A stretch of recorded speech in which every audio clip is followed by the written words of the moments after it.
Good afternoon, ladies and gentlemen, distinguished speakers, dear guests. To those of you who were here this morning, welcome back. And to those of you who have just joined us, thank you for being here. I now have the honor of introducing our next keynote speaker, Professor Sander Ramaswamy, President of the Monetary Institute of International Studies, where he has been at the helm since 2009. Ladies and gentlemen, please join me in welcoming President Ramaswamy to the podium.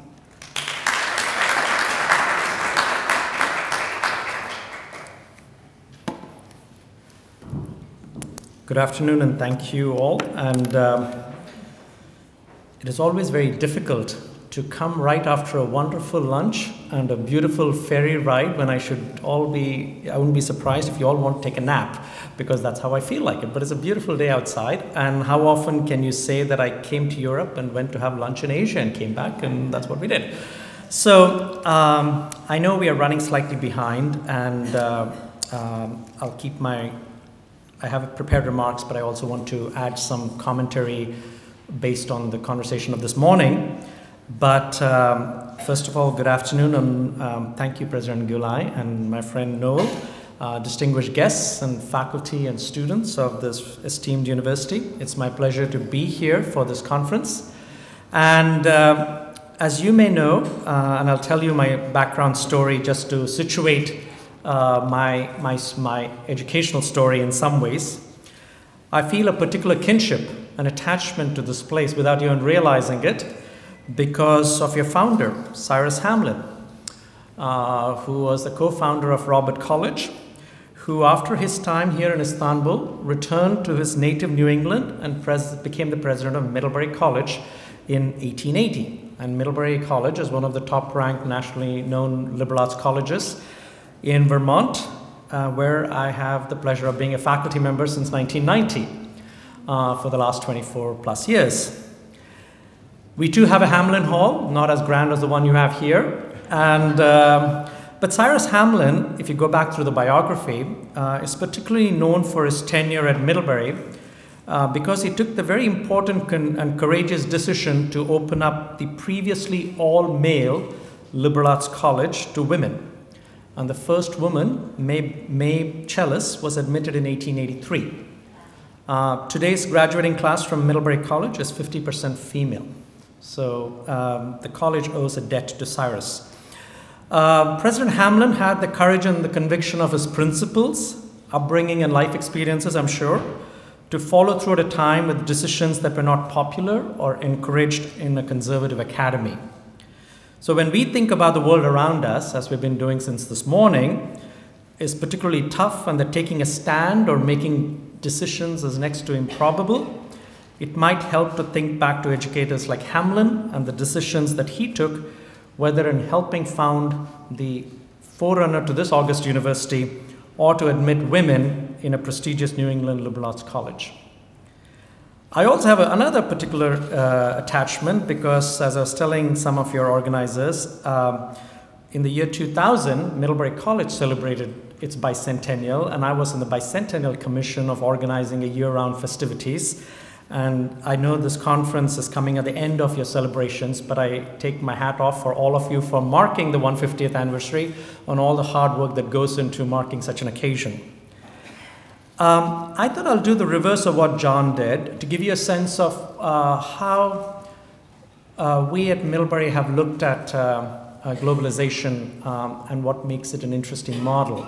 Ultimately, there are different pathways to globalization, not surprisingly, and the model that John presented is one version that fits many, many students and very successfully, but then there are other models, and ultimately universities have to make the choice. So as I've noted, and if you looked at my biography, we are right now in California. And we moved to California in 2008 when the Monterey Institute of International Studies, which was previously a private standalone graduate institution of 800 students, officially became a graduate school of Middlebury College in year 2010. So this is one of those rare cases of a merger in higher education. You hear of mergers and acquisitions in corporate America, but in higher education, this was an interesting one that started in 2005 and had a long courtship before the two institutions decided they were going to get hitched in year 2010. But Middlebury, even though it's known for its New England liberal arts college and has been so for 214 years, is also home to the immersion language programs, which will complete 100 years next year. These are summer-long, 9-week, 12-week immersion language programs where you come in, take a pledge that you will speak English or your mother tongue, and you come out 9 weeks later being fluent in the language that you go, because we throw you into the deep end and you completely get immersed, and it's been very successful, obviously, for the last 100 years. It's also home to the CV Star Schools Abroad, which are now in 36 cities and 16 countries. And the way we have done study abroad, which is very different than many of the branch campus models, is we want to make sure that the undergraduates who are interested in studying abroad have a demonstrated fluency in a foreign language for 2 years before they are sent abroad. And then we send you to one of the 36 cities in which we have programs. But the programs are not Middlebury programs. I mean, we give you Middlebury credit, we'll give you a Middlebury degree, but we partner with local universities. We make you take classes with local university students, and we make you stay with local families. And we essentially want to throw you into the deep end of the water and teach you how to swim and immerse yourself in the culture, in content, in discipline, in language. It's not for everyone. But obviously it's been very popular because about now half the students who go to schools abroad are Middlebury undergraduate students. The remaining half come from Wellesley and Harvard and Dartmouth and Princeton, from anywhere else. They just want that immersion experience, which they may not get from their home institutions. And we decided to take a pause. We now have the 36th site up and running in Delhi, India, and we are taking a pause and stopping there. What made the connection to Monterey very interesting is Monterey is a graduate professional school. There are 800 students. We offer everything. There are 12 degree programs and home to a number of very prestigious research centers. But everyone who sets foot on the campus in Monterey has to be fluent in a second language, which, if you think about it, is very rare for graduate students. And it's not just a checkbox. They actually have to study at the graduate level in language. So if you're a student in the MBA and you're interested in Latin American business, you will take 12 credits of MBA courses in Spanish. If you're interested in Middle Eastern security issues, you will do it in Arabic. So doing it at the graduate level is not easy. Doing it in English is not easy at the graduate level, but doing it in the language is certainly not very easy. And every student has to be fluent in one language. And usually when I have orientation of incoming students, at Monterey, and I'll talk a little bit more about Monterey because I've been there for now 6 years. It's a graduate professional school. Everyone is, when I ask them how many of you can speak more than one language, they all put their hands up because I know they have to, because they wouldn't be sitting in front of me if they didn't. But what is interesting is when I ask them how many of you can speak fluently, 4 languages, and at least a third of the students still have their hands up. The average age is about 28. And about 35% of my students come from overseas. But that's not the statistic that I find interesting, maybe because I was one of them in a previous life when I came to Purdue University for my graduate school. I was an international student. What I find very interesting is the remaining 65% who are Americans. 95% of them have lived and worked abroad. So in fact, we have a very sort of multinational, multilingual, multicultural campus where people are talking in multiple languages. And of course, any of you who've been to Monterey know that when Governor Pete Wilson was the governor of California, he established, or he christened, Monterey as the language capital of the world. Not just because of Monterey Institute, we are pretty tiny, but there's the Defense Language Institute, which is where the US military sends all the people from the US government who need to learn a foreign language. And so we have a lot of collaboration with them. There's a Naval Postgraduate School, so there's an enormous density of foreign language and cultural influences in those places. What is interesting, and in my own background, as I think I said I was going to share this with you, I did my undergraduate and graduate work in a liberal arts environment back in India, in a place called St. Stephen's College at the University of Delhi, which is one of the top liberal arts colleges under the old British system in India. And then I got my master's in economics, and then I came to the US for my PhD, and then went to Middlebury College, where I've been since 1990. And I think What I want to talk today about is not just how educators like me look at education and globalization, because I'm by profession an international trade economist and a development economist. So these are things I write about, I teach about. But now I'm particularly interested as a head of an institution as to how are we preparing our students for the world that they are going to get into. In Monterey in particular, because it's a graduate professional school where the degrees are everything from MBA to a translation interpretation to an environmental policy, it's a very good policy-oriented school. The tagline, when you click on the website, is which we came about after having seen what our students get into, is we call Be the Solution. Our students are very interested in coming to us to get a career that's going to set them to solve some problem. Whether they think they're going to solve it or not, they're really keen that they want to try and attempt to find a solution to some major problem. And they really think so very genuinely. And it's what I call, in some ways, when I look back at my students at Monterey, it reminds me of what Mahatma Gandhi wrote when he was in South Africa. He called it pragmatic idealism, which is an odd juxtaposition of words. Usually, how can you be both pragmatic and idealist? Because idealist is you want to live in a free world, you want to live in a poverty-free world, and yet how do you be pragmatic at the same time? And yet what is interesting is how do you combine these elements of pragmatism but be very aspirational or be very idealistic in what is it that you want your education to lead towards, whether you're trying to build towards a more peaceful, more secure, more free world. My late father, whom I was very close to, used to always use a phrase. He said, there are two kinds of people, and the following two human actions you cannot do simultaneously. You can either roll up your sleeves or wring your hands in despair. And which one you are decides who you are as a human being. If you're ready to roll up your sleeves, you're the kind of student who's going to jump in and try and find a problem.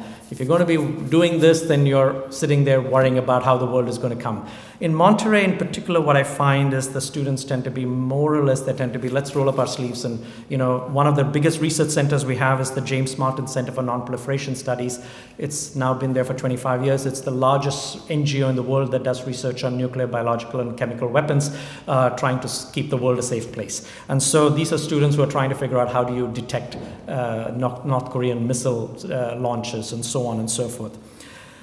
So I think it's important, both coming from a liberal arts background, which I genuinely care about and believe in because that's been my training, but also I find in Monterey as a professional school, it's not a typical law school, it's not an engineering school, it's a professional school, but that's very grounded in the professions that are somewhat liberal artsy, if you want to think about it that way. And a little while back, I remember reading, as some of you might have done, noted journalist Fareed Zakaria's new book, The Post-American World. And he starts off with a set of premises that I think we can all relate to. There have been 3 tectonic power shifts over the last 500 years, which have been fundamental changes in the distribution of power that have shaped international life, its politics, economics, society, and culture. The first was the rise of the modern world, Western world, a process that began in the 15th century and accelerated dramatically in the 18th century. It produced modernity as we know it, science and technology, commerce and capitalism, agriculture and industrial revolutions. It also produced the prolonged dominance of the nations of the West. The second shift, which took place in the closing years of the 19th century, was the rise of the United States. It became one of the most powerful nations in the world, and the only one possibly stronger than other likely combinations of other nations. For much of the 20th century, especially in the post-World War II period, the US has dominated global economics, politics, science, and culture. We are now living through the third great power shift of the modern era, the rise of the rest. Over the past few decades, countries all over the world have been experiencing growth rates that were once unthinkable. Sure, there have been booms and busts, and we're coming out of the latest recession, but the secular trend is upward. This growth has been most visible in Asia, but it's not just confined to it. Parts of Africa, swaths of Latin America are experiencing this phenomenon. For the first time ever, we are indeed witnessing genuine global growth. It is creating an international system in which countries in all parts of the world are no longer objects or observers, but actually players in their own right. It is the birth of a different and a truly unique sort of global order. It's what many commentators might call globalization 2.0. More specifically, relations increasingly have moved from relations between nation states to relations between corporations to relations between individuals all across space and time. And as I noted, a related aspect of this new era is the diffusion of power that comes with this mobility from nation states to other actors. Groups and individuals have been empowered, and hierarchy, centralization, and control are being undermined. Non-governmental organizations, corporations, and other networks are mushrooming day by day, operating as if the world was their stage, to borrow a phrase from William Shakespeare. We also live in a world in which our relationships of sociability, our commerce, culture, ideas, manners, are increasingly shared, coordinated by new global conversations in these domains, but in which our politics remains inescapably national oftentimes, or even local, centered on the nation states or subnational states that are the only loci of sovereign decision making. And so there exists oftentimes the perennial tension between preparing students for a global world but also rooted and participating in a localized community. I recall on a recent transatlantic flight from India, I was on a British Airways flight, and the opening lines of their in-flight magazine went something along the following lines. Many decades back, British Overseas Airways Corporation, BOAC, which was a precursor of the modern British Airways, was a British company headquartered in Britain, operating throughout the world. British Airways is a global corporation that just happens to be located in Britain. Right? So this is how British Airways now views itself. It thinks of itself as a global company that just happens to be headquartered in England as opposed to an English company that operated worldwide. It's an interesting inversion of identity and operations that is not just true for British Airways, but many, many other players in this era. The kinds of opportunities and challenges posed by these tectonic changes is precisely what interests educators like us. Our students are living through an experience in which time and consciousness take on new dimensions. Such shifts require what noted American Civil War historian David McPherson calls adaptive versatility. Many of our pressing problems of our times, global poverty, climate change, rise of terrorism, access to potable water, to name just a few, require so much more than simply being, quote, good at one subject or the other. Real-world problems are rarely one-dimensional. They aren't simply policy problems or business problems or engineering problems or language problems or environmental problems. They grow out of a very complex, multifaceted, and unique set of circumstances that both describes the problem and often informs the responses to it. But to me, I always come down, and maybe this is the bias in me as a classically trained economist, that I think both globalization and education ultimately are positive-sum games. I don't view them as negative-sum or zero-sum games. I do think it's possible, if with the right sort of institutions and the right incentives and disincentives, to create policy whereby both sides from any transaction can gain. T.S. Eliot once wisely noted, "Where is the wisdom we have lost in the knowledge? Where is the knowledge we have lost in the information?" To which I always add, where is all the information we have lost in the data? We are constantly faced with a tidal wave of information. And this often starts in schools, building up through most of our educational system. And what information consumes is rather obvious. It consumes the attention of its recipients. Hence, a wealth of information often creates a poverty of attention. So to me, when I think of the Eliot quotation and as educators, I think we are not in the business of preaching wisdom. Leave that to philosophers and Zen Buddhists and masters and gurus. But I do think we as educators are in the business of creating knowledge. and walking our students through knowledge and sifting through information and data. And I think that is a role that oftentimes teachers are neglectful of and think that the delivery of information is enough. And I think oftentimes, because we live in such an information-rich environment, what students want is to have a journey guided by educators who can walk them through filters of what is good knowledge, what is appropriate knowledge, what is right knowledge. And if you can somehow get to the wisdom part, then Elliot will be very happy. But I would be very happy if our educators actually focus on knowledge and knowledge transmission and knowledge creation rather than just sheer information transfer. We live, however, in a world characterized by what can be called continuous partial attention. This is when you're on the internet or the cell phone or a tablet while also watching the TV, typing on your computer, and answering a question from your kid.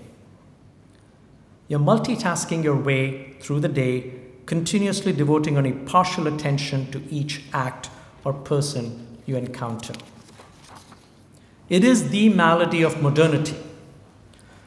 Thomas Friedman once said, "We have gone from the Iron Age to the Industrial Age, to the Information Age, to the age of interruption. All we do now is interrupt each other or ourselves with instant messages, emails, spam, cell phone rings. And who can think or write or innovate under such circumstances?" And yet, I would argue, cultivation of the imagination during the critical years of school and college is very essential to fostering creativity and innovation in life. Teaching critical thinking and argumentation is essential in order to foster healthy debate, whether it's inside a business world or the political world in which you're a voting citizen. Too often, knowledge is not a guarantee of good political behavior, and we know that. But ignorance is a virtual guarantee of bad behavior. It is one principal reason I have long remained a fan of the well-rounded liberal arts education, because it develops the individual as a whole person. It allows individuals or students to see patterns in the world we live in, which is complex, messy, and how do you connect and make the dots? And how do you keep asking the right questions well after you've left college? Well after you're on the path of being a doctor, well after you're on the path of being a surgeon, well after you're on the path of being a lawyer, or well after you're on the path of being an engineer, is how do you make sense of the complex world that we live in? I do think that universities, maybe other than a few, and maybe it's because I come from a smaller university, we are always interested in how do you create networks and how do you create strategic complementarities so that you can create partnerships, whether it's in the study abroad model or whether it's like what John Sexton talked about. I do think it's important as the world shrinks, how do you create networks and nodes of excellence and each one having their own role. I also think, and I've written quite a bit on this, and maybe this is coming from the Indian environment where the obsession was with 5-year planning, that we obsess too much about what I would call outputs, outlays, and outcomes. The government always releases figures of how many crores of rupees they have spent on how many schools they have built or how many colleges they have built, which is what I call the outlay, how much money you put aside. They also emphasize output, how many schools and how much money was spent. Very little is written about or done about outcomes. Do these schools and colleges actually do what they're supposed to do? In the Western world, where I'm living right now, there's a huge debate, as John pointed out this morning, about assessment. Do we know what we're doing when we say we know what we're doing? And how do we know what's the value of a Middlebury degree or an NYU degree or a Harvard degree? Or do you ask the community and the citizenship to take our value for it, to a word for it? So I do think if quality, to me, in academic institution is the currency of the realm, and you cannot sacrifice that at any, quality is very, very important. It's very difficult to attain high quality. It's very easy to lose it. How do you know you continually are assessing your students and your faculty in terms of creating to create the outcomes that we want? I also think, and maybe this is where the development economist in me comes in, I am forever concerned when I compare my educational background with as a professional development economist is when I think about what is society and the economy doing by way of making it possible for our youth to get jobs. I don't want to confuse this with vocational training and job creation, but I do think in a country like India or China or Brazil, which are huge populations, or even Turkey for that matter, when in India, for instance, 50% of the youth are less than 25 years old. That is a stunning statistic, both opportunistic, but an incredible challenge if you're not creating jobs as they come out of high school and college and the degrees have to lead to something. It's a huge development challenge that educational institutions are not really getting their arms around as to whether what they're teaching is preparing students in order to be employable. The last thing, and I say this having visited many developing countries and arrived at this, and I see this in the US too, but I think the US has done a much better job in spreading the wealth around, is I do get concerned about what I would call islands of excellence. You need to have islands of excellence, and going back to my earlier argument about quality, you need to have high caliber institutions. But we don't want to be in a society where there are islands of excellence surrounded by a sea of underachievement and depravity and lack of achievement, because then it creates a very big divide between the haves and the have-nots. One of the lessons I used to give my economics majors coming out of Middlebury, when they would obsess about, can I get into Wharton School? Can I get into the University of Chicago? Can I get into, and I say, yes, absolutely. If you can get into it, and if it's the right school for you, go for it. But here's what Forbes puts out ever so often as to where did the CEOs of the top 100 companies get their MBAs. And it's a very illuminating statistic when you find out that only a quarter of them have gone to the Ivy Leagues. So in other words, and this is something I struggle with in a country like India, where there's an obsession about the IITs and the IIMs, and they're a wonderful institution. My own institution, St. Stephen's College, is the #1 ranked college, but you can't have one St. Stephen's. What makes a country like India, what a country like India needs, is about 50 St. Stephen's colleges, or 30 St. Stephen's colleges, because then it's not just the privileged 250 who get it. It should be. And one of the things that we need to worry about is not to create these islands, but how do you create more of these islands so that more people can get connected and get the educational pathways. The world that today's students graduate into is still the same one world, except there are many doors facing them, and what door they open and what path they take. And today's world, you go down pathways, but you don't go from start to retirement like we did in the 50s or 60s. Oftentimes, somewhere in the middle of the pathway, you come to another set of doors. And whether you call it continual education or you find yourself on a path of lifelong learning, that to know when you come to a next set of doors, how do you marshal the evidence to say which door do I go down now this time? And that is part of the long-term education that starts really in high schools, but as colleges and in the period that's critical between 18 and 25, in some ways is where I think the formation of preparing the student's mind, I think, is very, very important. Understanding this very complicated, complex, and the messy world, in my view, is ultimately the crux. If we can deliver to the students an ability to really, really understand the world around them, and we make it possible for them to have hope that they can continue to go out and change the world. Because that's really what these students oftentimes want to do. They really do want to change the world, and that's the idealistic part that I was mentioning to you. In conclusion, I would like to end by reciting a well-known passage from Rabindranath Tagore. He was India's Nobel laureate, and this poem, Gitanjali, got the Nobel Prize in 1914. It is a passage that was relevant then and is still pretty relevant today, despite the change of times. And so here's the final paragraph. Where the mind is without fear and the head is held high, where knowledge is free, where the world has not been broken up into fragments by narrow domestic walls, where words come out from the depths of truth, where tireless striving stretches its arms towards perfection, where the clear stream of reason has not lost its way into the dreary desert sand of dead habit, where the mind is led forward by thee into ever-widening thought and action, into that land of freedom, let my people awake. Thank you very much.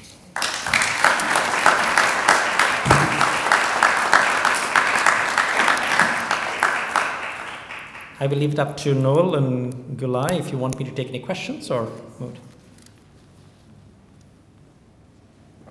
Yes, no. How do you feel about vocational schooling? Is there room for another set of institutions that cater to people who don't want to take on a liberal arts education? Right. So it's a very good question, and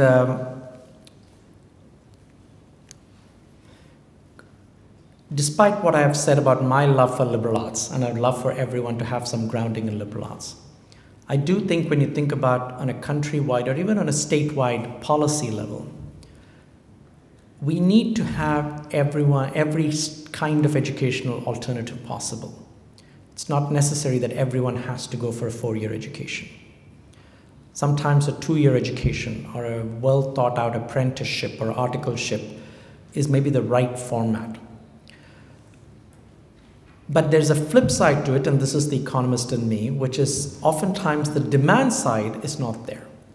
That is, if you come out with a 2-year degree, you don't get the jobs or you don't get the kind of remuneration that comes with a 4-year degree. And for some reason, the employer thinks a 4-year degree is worth more than a very well thought out 2-year degree. But I do think, it's not necessary that everyone coming out of, say, grade 12 has to automatically go for a 4-year option. I do think some education is better than no education, and I think the world of complexity that we live in unfortunately doesn't stop with the 12th grade. So gone are the days when you could have had a pretty high standard of living coming out of 12th standard in many places. You do need something. But I'm not convinced, Noel, that everyone ought to lockstep and barrel march into a 2-year. Now, what I like where I've seen some is there are pathways that the 2-year leads to a truncated college degree because students discover as late learners that they actually want to add something on. There are also vocational colleges that are not just about trade, but also figure out a way to get you to think so that if the world you're going into as a welder changes, you know what you can get into. So I do think, and in some ways I think the US might have gone down too far down the path of everybody wanting a 4-year college, unlike the Europeans or the Asians where there is much more variety. But I think when you look at, for instance, when I look at China or India, the quality of the institutions clearly reside with the 4-year colleges and the graduate schools, not with vocational. And that could be because of years of neglect. And now the question is, especially in a country like India, they're trying to turn the ship around after 20, 30 years of neglecting it, that how do you build back equity in a vocational training so that it's not a stigma. There's nothing wrong in going to a vocational college because you get something out of it. And there are some very good success stories at a local level that I can point to where industrialists have taken vocational training really to heart, but they also inject courses about environmental sustainability or about ethics so that these students are going to become a machine welder or they're going to work in a factory, but they're also being taught a little bit about communication, a little bit about what the overall liberal arts philosophy is, and it's not just about how to. But I think that is not a vocational in the strict sense of the word, but in our typology, they will be called vocational. So I am all for let 1,000 flowers bloom for as many types of people to slot themselves into rather than everybody wanting to get into a 4-year tier 1 liberal arts college. So. Yes, please.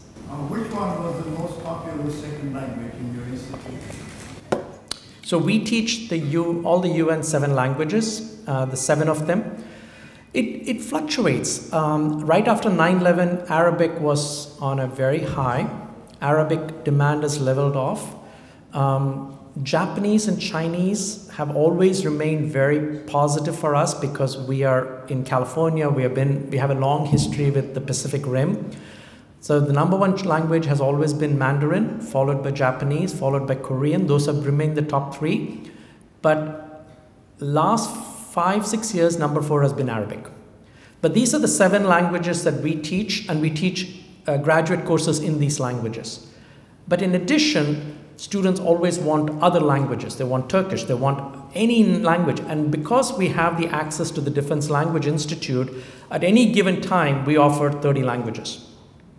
And we offer everything from beginning to graduate level courses in 28 to 30 different languages. But in terms of getting a master's degree, we offer it in the 7 languages.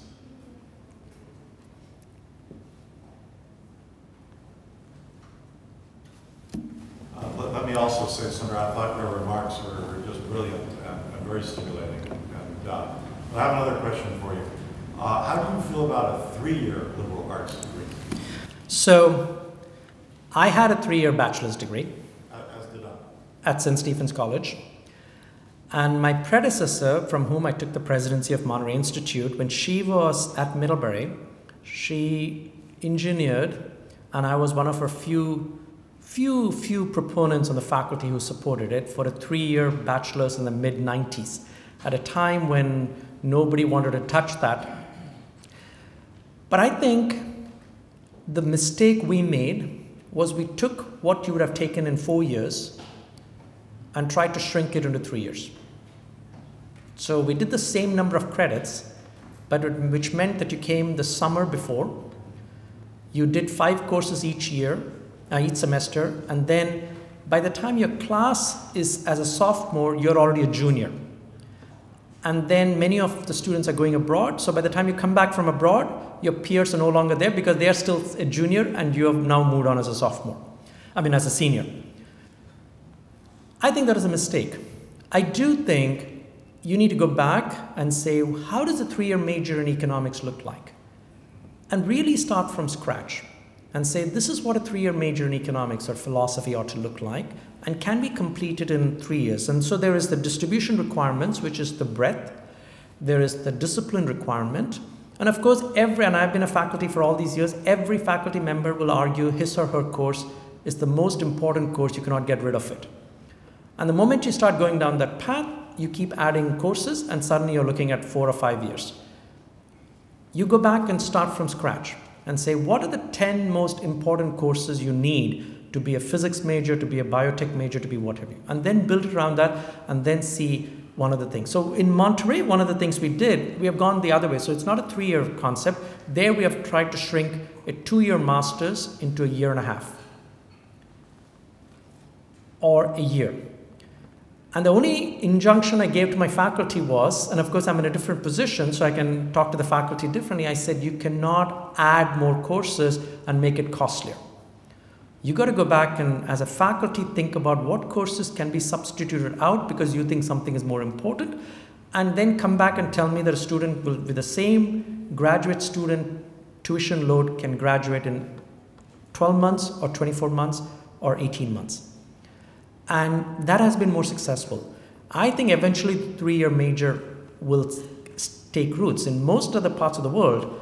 And interestingly enough, the US has always been 4 years, and this recently the University of Delhi, the flagship university in India, launched a 4-year program, much to the dismay of its faculty, and then had to beat back because the faculty were not brought along with the chancellor or the vice chancellor. And so now they're thinking of going back to their 3-year model because nobody had thought through what should be taught in the 4-year, right? So I do think it's a fair question, and I think it's a very relevant question that you can get a lot out of it in 3 years, and then think about a 2-year master's or something so that you're not adding 4 plus 2, which is 6, to get a bachelor's or a master's, and then another 6 years for PhD. I think you can but it cannot be done by just taking what you do. You have to go back and say, from first principles, what should a degree look like, and then build it back up. Yes. If I'm not mistaken, in England they have a 3-year. Oh yeah, absolutely. For a long time. It works very well. And the good thing about being an English colony was my bachelor's was also a 3-year major. Yes. 3 years is a very common, 3 plus 2 Yes. has become a very common model in the European Union. Yes. Following the Bologna. Exactly, after the Bologna For Accord. example, a good place where it works very well is the Netherlands. Yes. However, their programs are already starting the university. You decide whether you go to more applied fields, right, polytechnics, right, versus universities. Right. I used to be a big fan of the two-year programs in Turkey. There was this famous magical ratio of 2 to 1. Yes. The idea was twice as many in the two-year programs as in the four-year programs. In Turkey, the ratio is just the reverse because of all the issues related to the prestige and so on. I have become a convert in terms of the four-year programs for the following reason. We live longer. This generation will live to be 100, and why not give them 2 more years of education so that they will be able to change careers, not only, and even professions through their lives. And the societies are becoming able to offer these things. When I went to college in Turkey, there were 5, 6 universities. Now we have 100 state universities and 70 private universities. So the supply is there. And I think to give these notions of ethics, environment, and so on, I doubt if it is possible to do it in 2 years.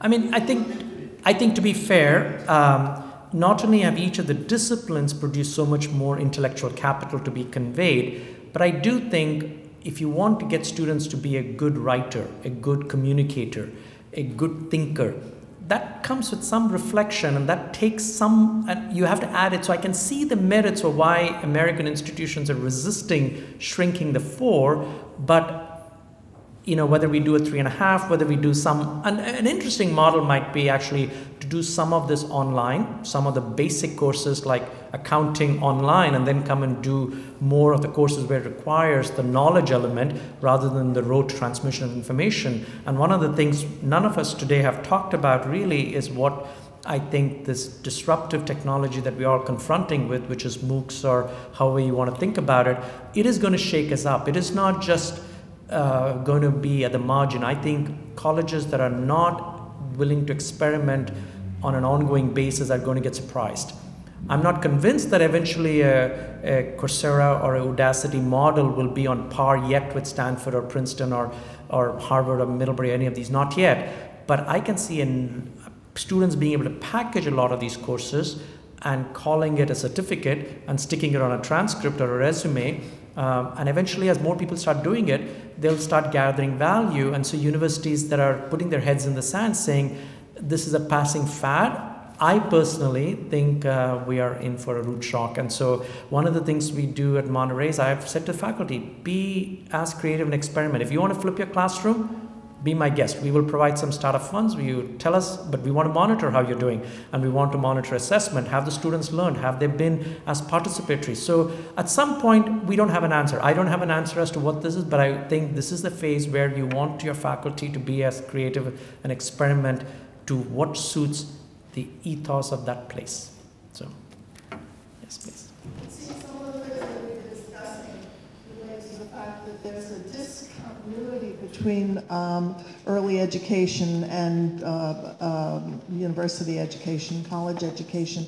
And I think the universities and colleges have to work more with the total education system, and that doesn't mean just continuing education, but rather with a concept of even being prepared with one language when you enter school. You know, at what point do you define college? And of course, many places it's defined as learning to articulate beyond 6th grade or 8th grade, which is not comparable in terms of your output. So I think it might be really important for higher education to make itself more available or insert itself more on the beginning education to create a better formula. I mean, right now it's very discontinuous, and I think also as we live longer and we become more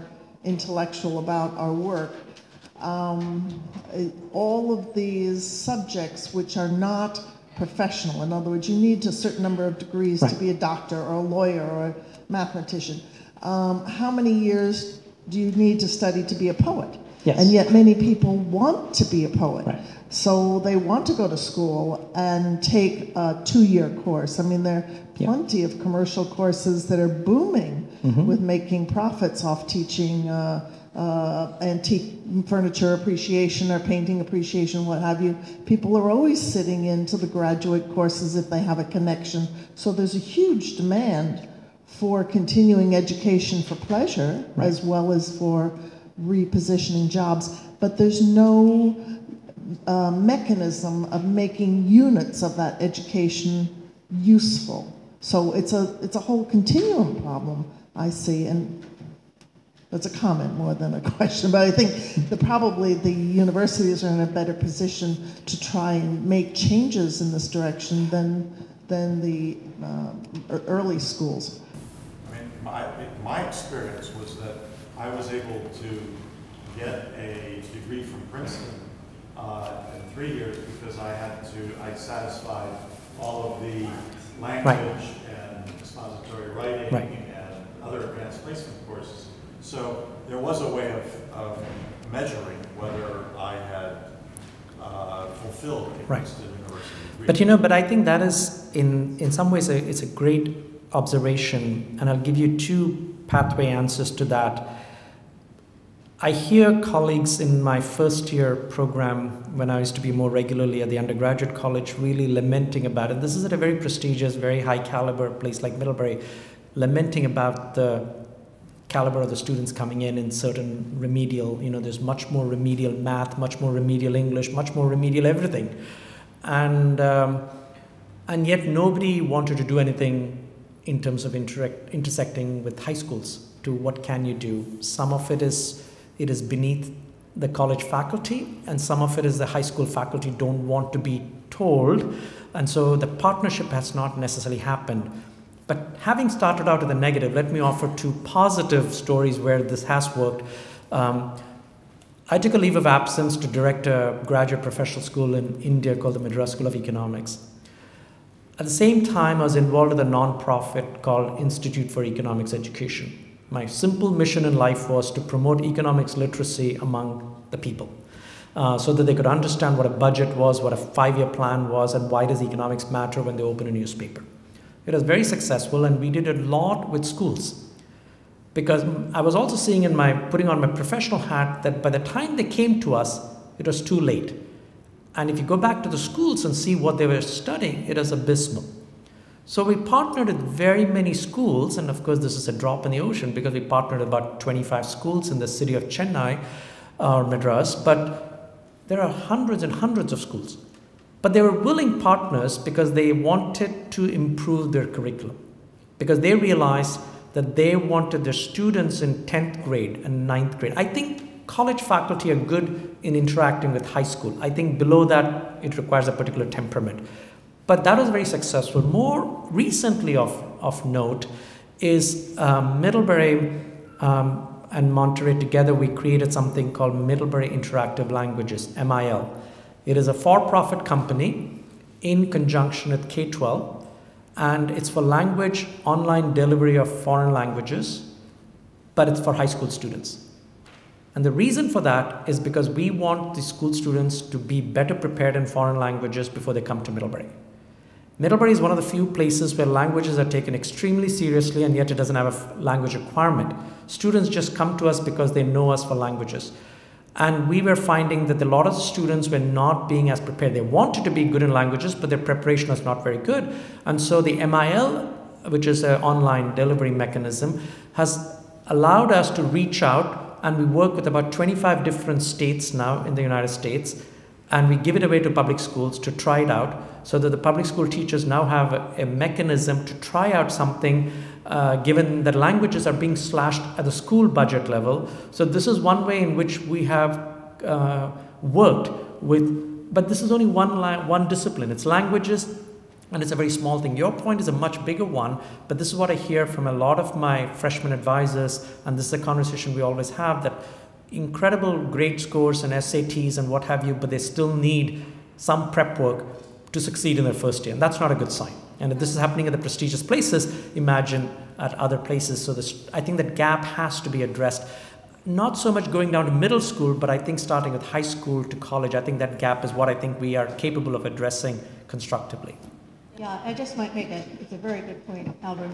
I'm heavily involved with Drexel University in Philadelphia, one of the largest cities in the United States. We have one of the largest public school systems now. Now, public school in the U.S., as you know, is open to everybody. It's not a private paying environment, paid for by taxes. The Philadelphia public school system has had deep, deep problems. The students are not, this is not recent, this has been going on for some time. Matter of fact, there's now, unfortunately, a number of schools being closed to try to resurrect money to put it against the activity. So Drexel has 13 colleges. It's very well known for many of them. Engineering is one of them. We have a lot of very difficult protocols that one has to take. And we noticed almost 18 years ago the mathematical problems that were going on, and we formed a series of programs and protocols to teach mathematics at the high school level, which our professors did. Now, that's very nice, that's in one system. Now, we then said, over the last 6 years, we have said, we need to move on now, and we have formed with the community a center. It's located like the University of Pennsylvania, we're right next to each other, in an area that has got a wide range of income levels. Most of it lower level income. We have partnered now and taken over 2 grade schools, which our professors and are helping to teach inner city education. They don't do the teaching, we're instructing teachers. We have also just partnered with the city of Philadelphia to begin a major high school where we will actually be guiding and centering on that, because we feel that we cannot produce great citizens going forward and effective, successful college students unless we help very heavily in the community. So I'm just giving you a gloss over. If you're interested in that, we can get you information, but it's a big commitment, sort of like John saying they're all into the internet and John Sexton.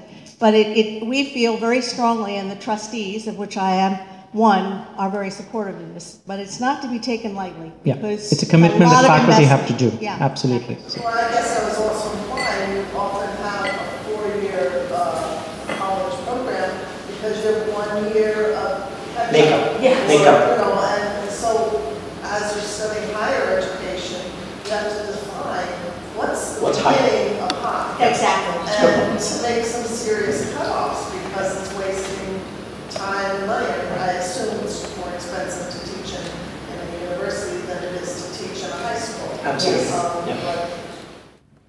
Thank you very much. Yes.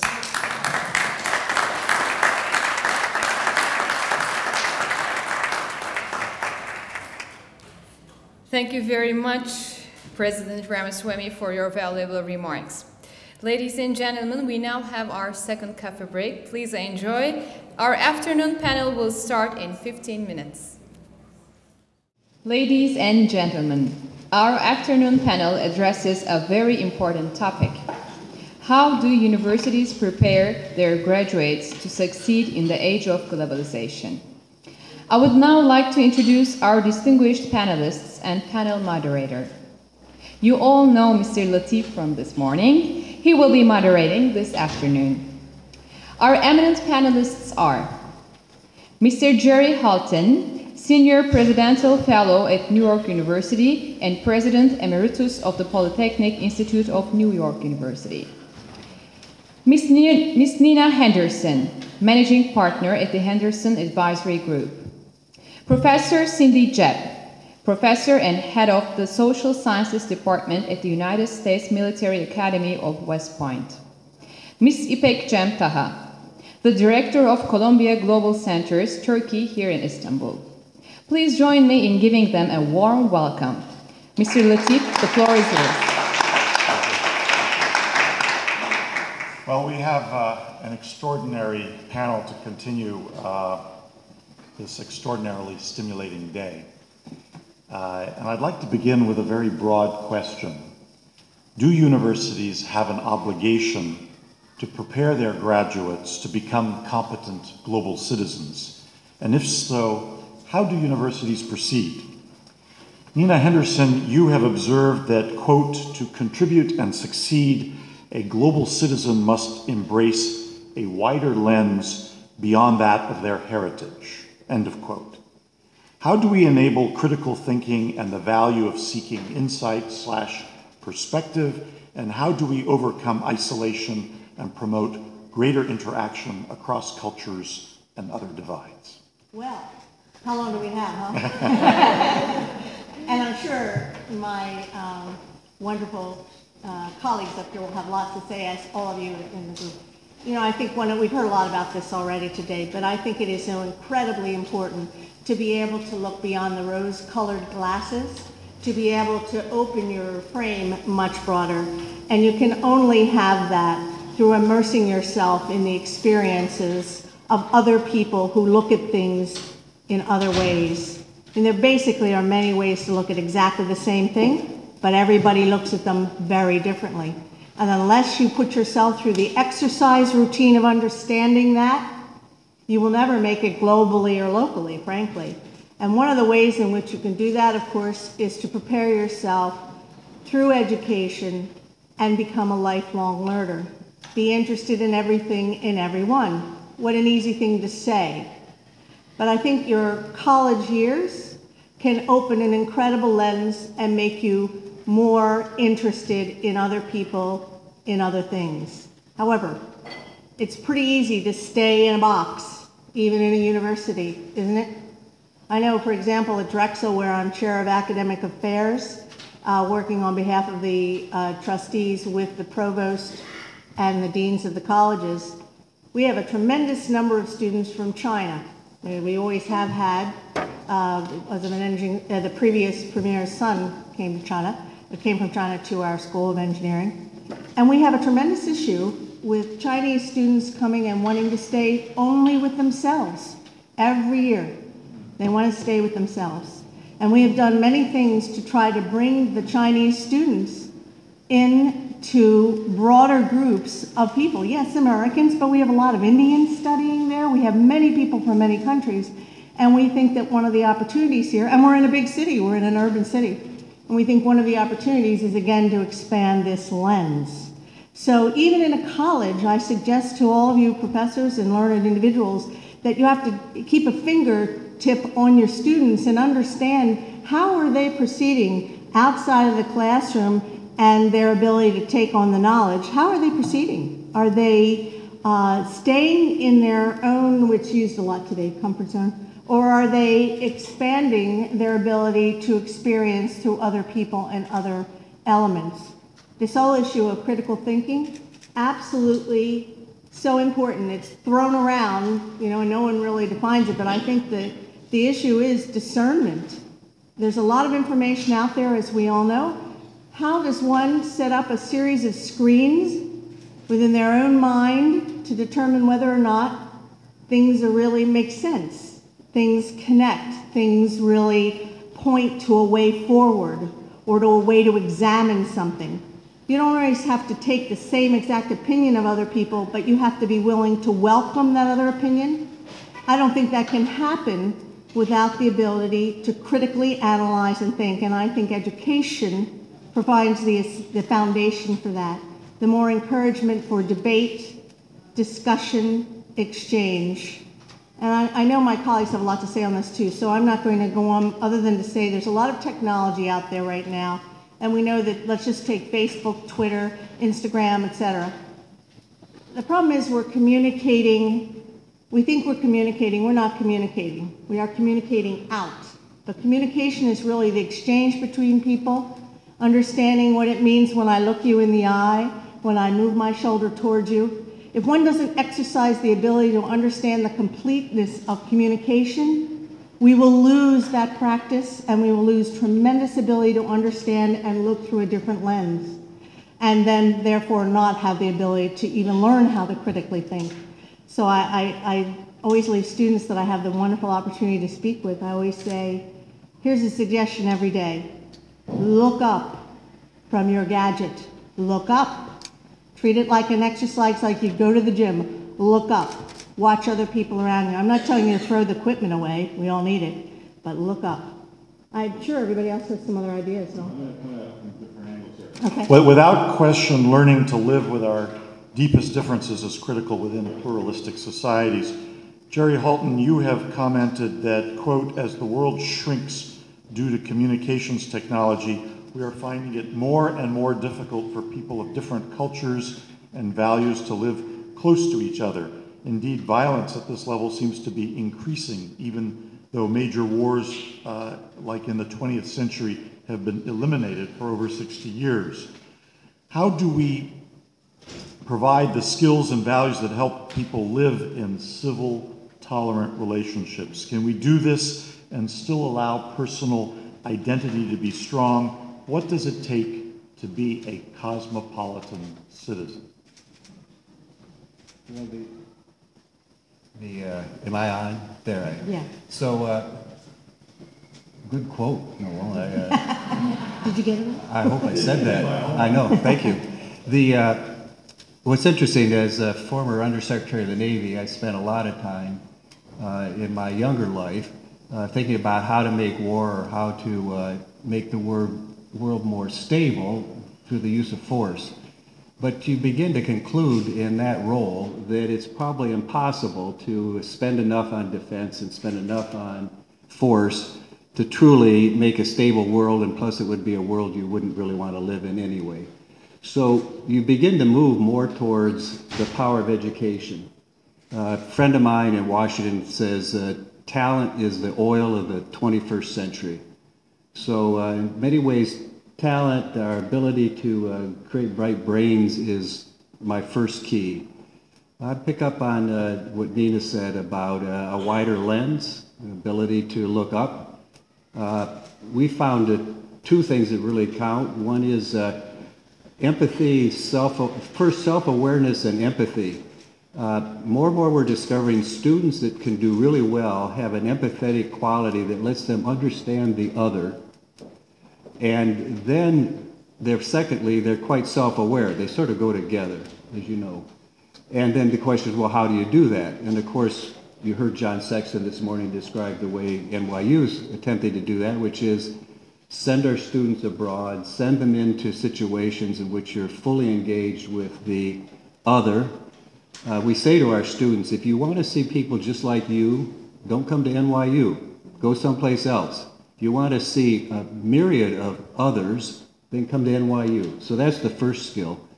The second one is ability to take risk, to be innovative, to understand risk, both to take it but also to evaluate it. That leads to the ability to create.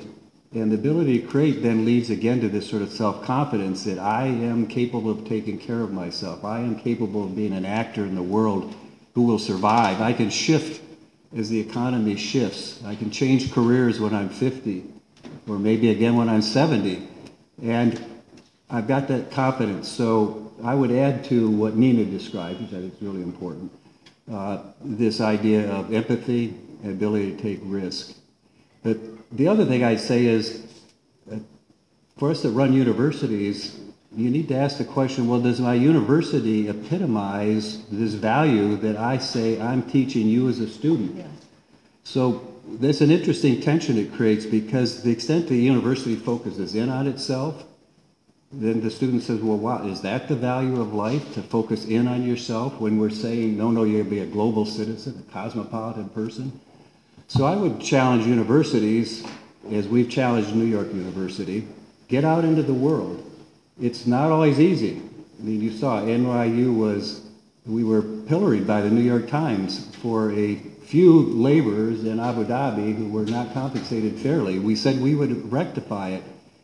It had enormous negative consequence, and yet we said it's important enough that we be there in order to bring Abu Dhabi and the UAE forward with us. And the same goes for China. I know I'll be criticized. The next time I seek an appointment in the Pentagon, I'll be criticized for how often I've engaged with Chinese leaders. Who are you, Jerry? Are you an American or are you a Chinese? Well, I'm a global citizen, and you need to be able to take that risk. So I think universities more and more are called upon themselves to say, we'll be out there and engaged. And then your students look at you and say, well, you do believe in what you teach.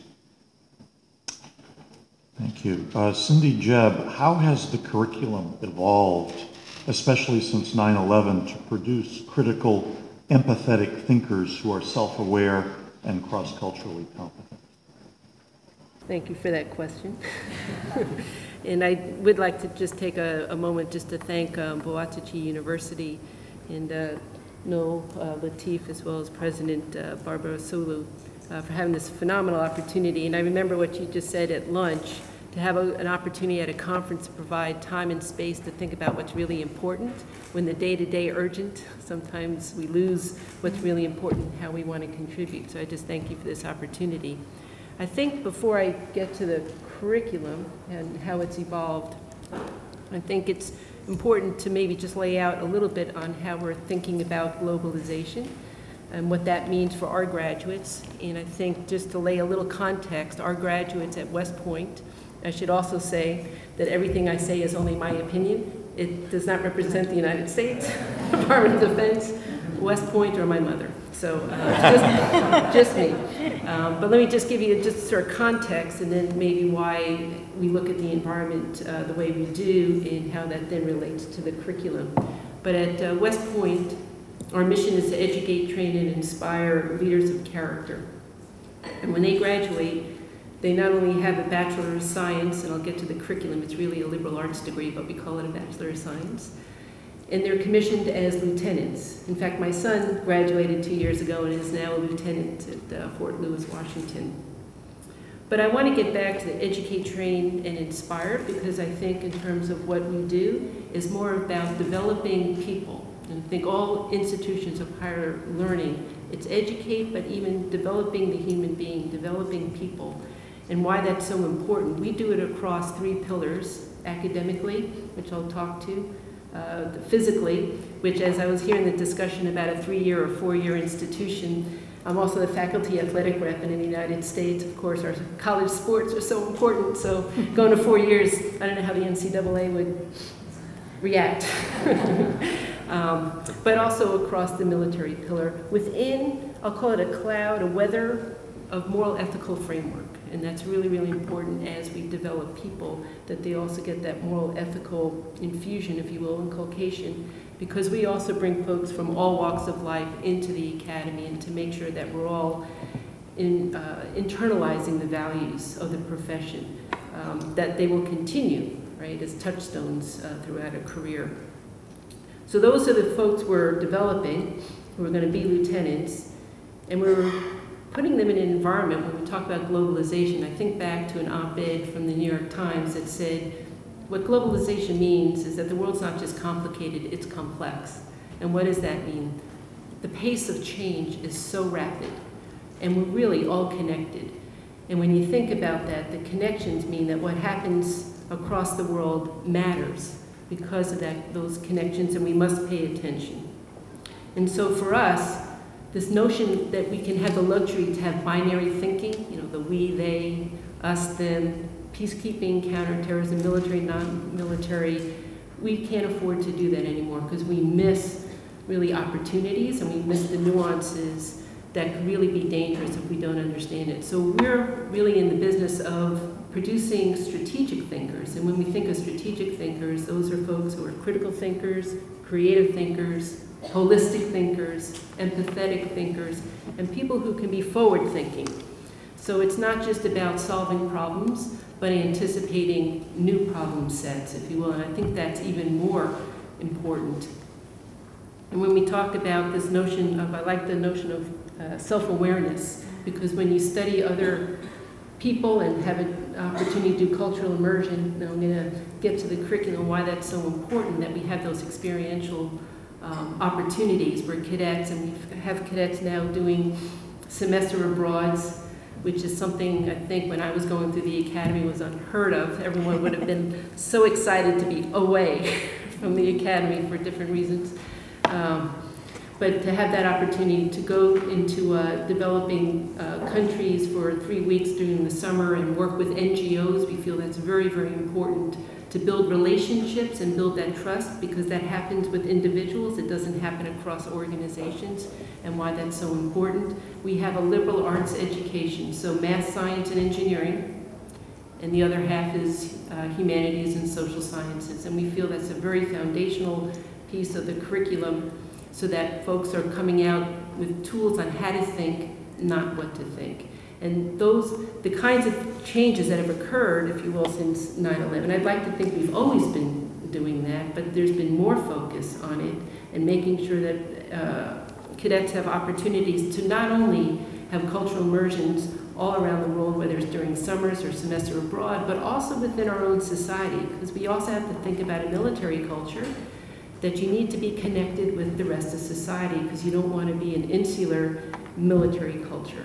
And so we do a lot of outreach. We make sure we are going, in fact, Noel invites us all the time to New York City to make sure we have opportunities there, but very, very critical to have those opportunities. We've also included the growth of centers, which really I think have been an engine of research that we've been able to take an innovation and plug back into the curriculum. So for example, in my department we have the Combating Terrorism Center, which has brought in great minds from the practitioner world, the academic world, private sector world, policymakers, etc., to get the different perspectives on a very important problem. And then we're able to roll that back into the curriculum, but also have access to the kind of information, and this is all open source, which is even better because we were talking about building knowledge and the ability to build knowledge and put it out there so that others can then take it and gain some more. It's been very, very important. And I'll just end with just 2 more things as we think about the curriculum. But in this age of globalization, I think the way we think about security has changed. So I go back to, Jerry, what you said. While I'd like to think about Clausewitz and war as a continuation of politics by other means, it doesn't necessarily address the security challenges that we're facing today. So just to give an example, I work a little bit with the volleyball team. A former volleyball player emailed me 2 weeks ago and said that she just got orders that she's going to take her military police platoon to Liberia to deal with Ebola. So when you think of the myriad of challenges that we're asking our graduates, who are going to be just 22 years old, in charge of people and equipment, and with those kinds of challenges, we take it very seriously that we make sure that we prepare them in the best ways possible. I'll end with that right now. Cindy, thank you very much. I can't imagine a better teacher. Ipek Jem, the Financial Times ran a story last week about globe-trotting students. I saw firsthand this growing phenomenon when one of my interns opted to go to INSEAD over Wharton because he wanted to divide his business school career between France and Singapore.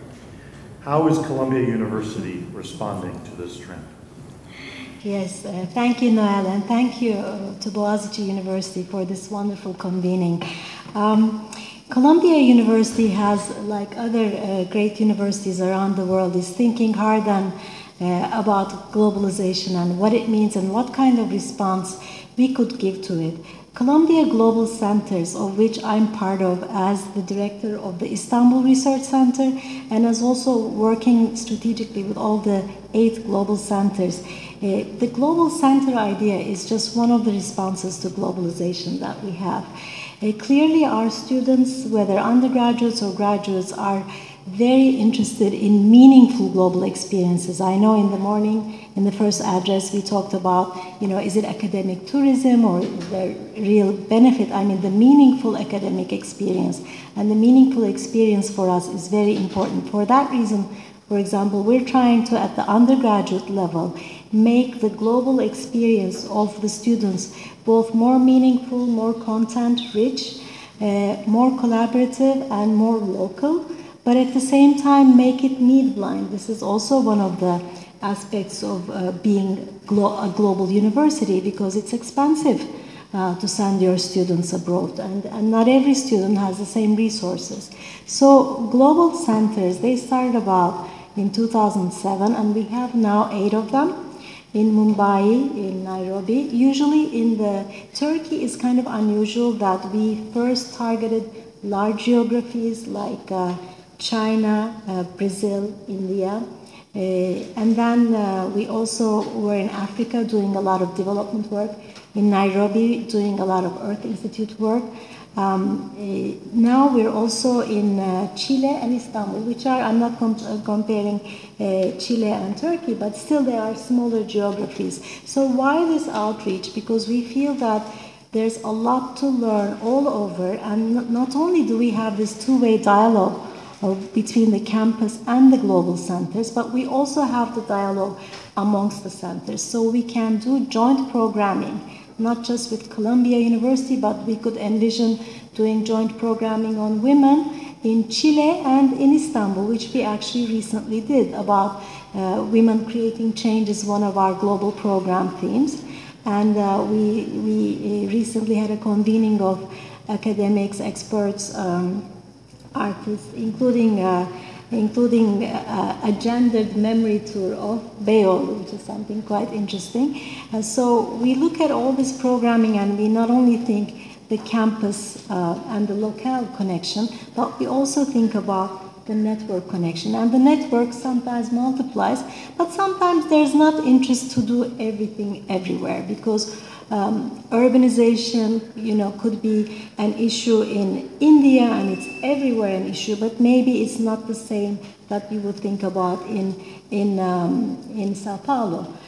Or it could be that in Africa we're doing a lot of Millennium Villages type of work, which may not translate itself to other geographies. So some projects do translate and some don't. So the undergraduate experience is one experience, and then we work with the myriad of graduate schools which have different expectations. As you know, business school students are very, just like you said, very well versed in what they want to achieve and what that investment of their time will get back for them. And then you also have international relations students, or you have architecture students, or you have journalism students. So one of the challenges of the global centers is how to work with the different schools of the university. Clearly, our university, as many other universities, already have their networks of universities around the world.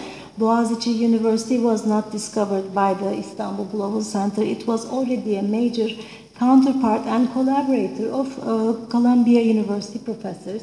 And so were some other few universities in Turkey. But when we have the global centers on the ground, we can work towards deepening and enlarging some of these programs. We also have a movie. I don't know if you have any time to show it, but if there's any time left, we could show it or we could skip. But we'll see how we're doing on time. Mm-hmm. Thank you, Ipek. I think we can stipulate that what makes universities great is the quality of their faculties. Students come and go, administrators, even inspired ones, come and go, but a university's faculty provides continuity. Cindy, how do we approach faculty development that enables the delivery of world-class education designed to prepare graduates to effectively operate in an increasingly globalized world? Thank you, Noah. I probably first just need to share our faculty model is probably a little bit different than other universities. So we have, we like to call our faculty model the blend of excellence. So we have a military and civilian faculty, and we have a junior and senior faculty.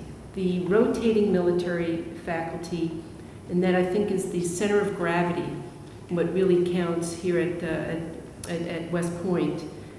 They are the captains that we sift through, quite frankly. I'm looking at now, just for my department, we have 100 files of captains who want to teach at West Point and teach in the Department of Social Sciences for 12 slots. So our job is to get the best folks in, because they're going to be the role models for the cadets. They're the closest folks who've had the recency in the operational field.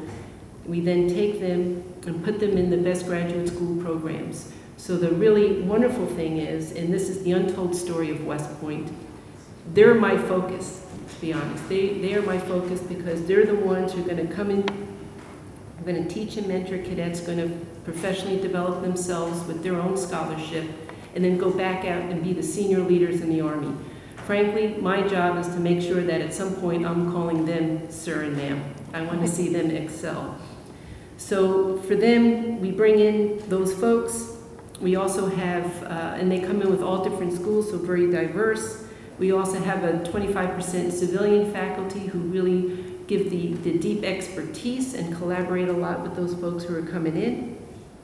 And we make sure that we do the talent management, and I've heard that term a couple of times, the talent management, not only bringing them in, but making sure that we're tailoring their time on the faculty based on their aspirations and talents. And then my job is to make sure that on the way out, that they're going to be placed in positions that are going to value their talents. It's one thing to know that they are talented, but I want to put them in a position where their talents are valued, and then they can go off and do great things from there.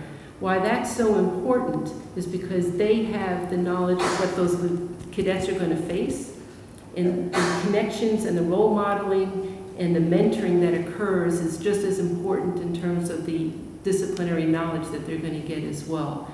So that, in essence, is our focus in terms of faculty development. I want to make sure that they also, those rotating faculty members, have a chance to flex their muscles outside their comfort zone. A lot of that time is making sure that they have an opportunity to do their own scholarship and explore in areas that they might not would have had an opportunity to do, so that when they go back out to the Army in operational and senior levels, that they've had that broadening experience, have connected with their counterparts in graduate school.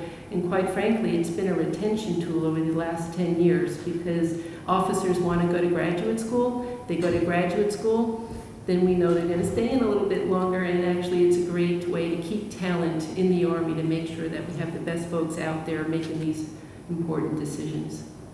Thank you. Nina, do you want to comment on that? Yeah, I think a very interesting thing over the last 15 years of being involved in the university has demonstrated to me, faculty development is absolutely crucial.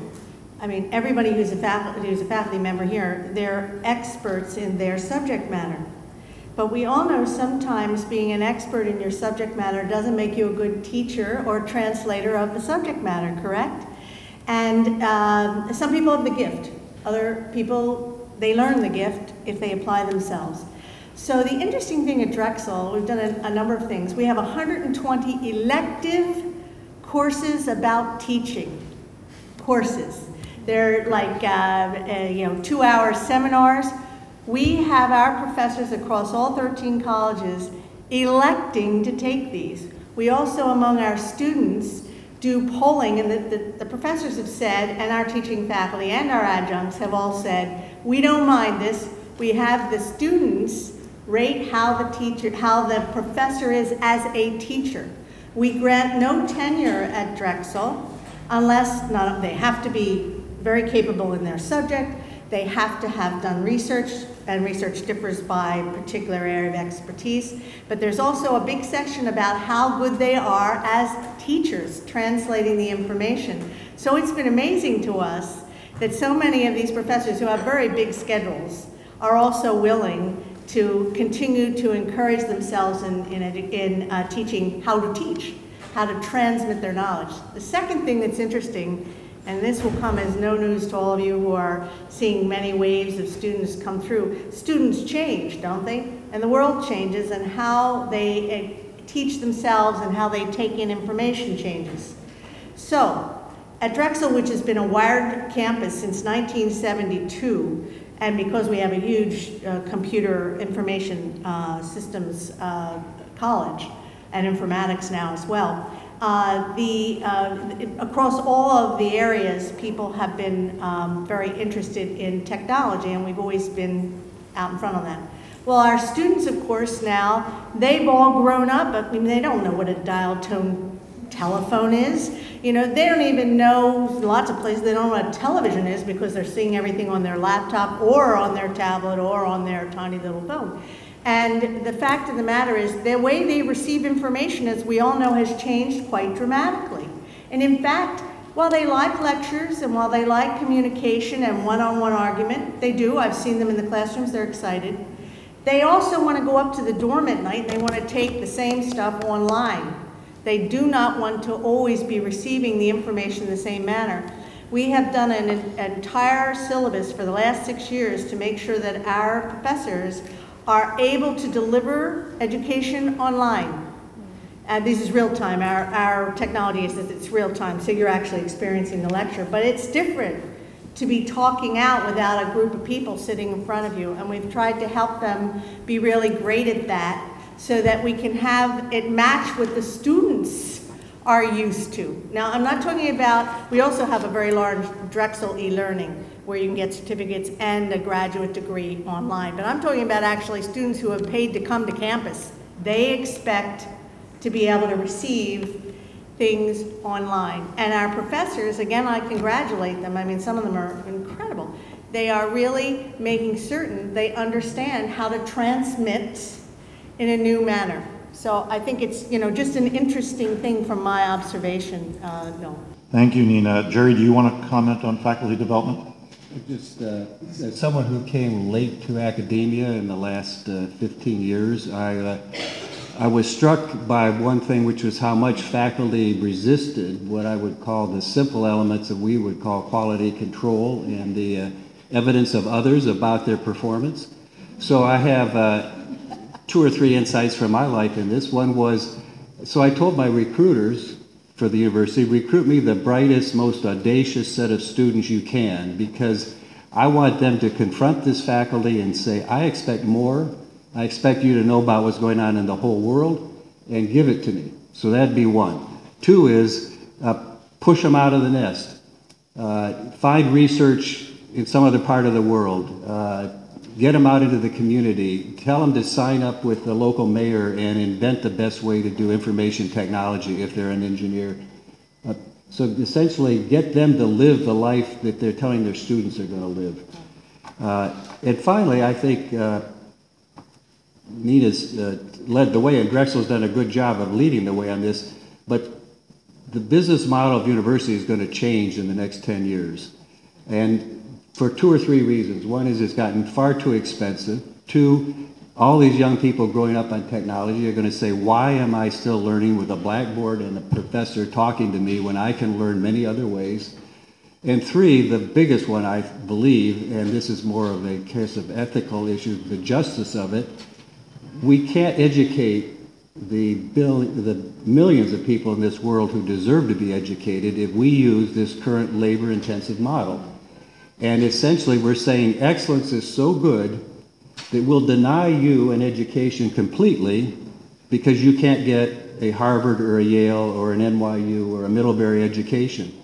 That's not fair to a lot of the world, and we need to develop a new way, and I think it will be developed. $900 billion was invested last year, and I'm sorry, $900 million was invested from the venture community to create new ways of educating using technology. Some of these are going to be powerful, quality, dynamite ways to educate young people. And when they arrive on the scene, the business model will change. That will also change faculty behavior. They will begin to see this new world, and I think they'll learn to love it because they love teaching, but it'll be different. Thank you, Jerry. The whole world seems to agree that creativity and innovation are essential to almost every university graduate. That's easy to say and harder to do. What have you seen that excites young people and makes them truly innovative and creative? Maybe I can start with Jerry on that.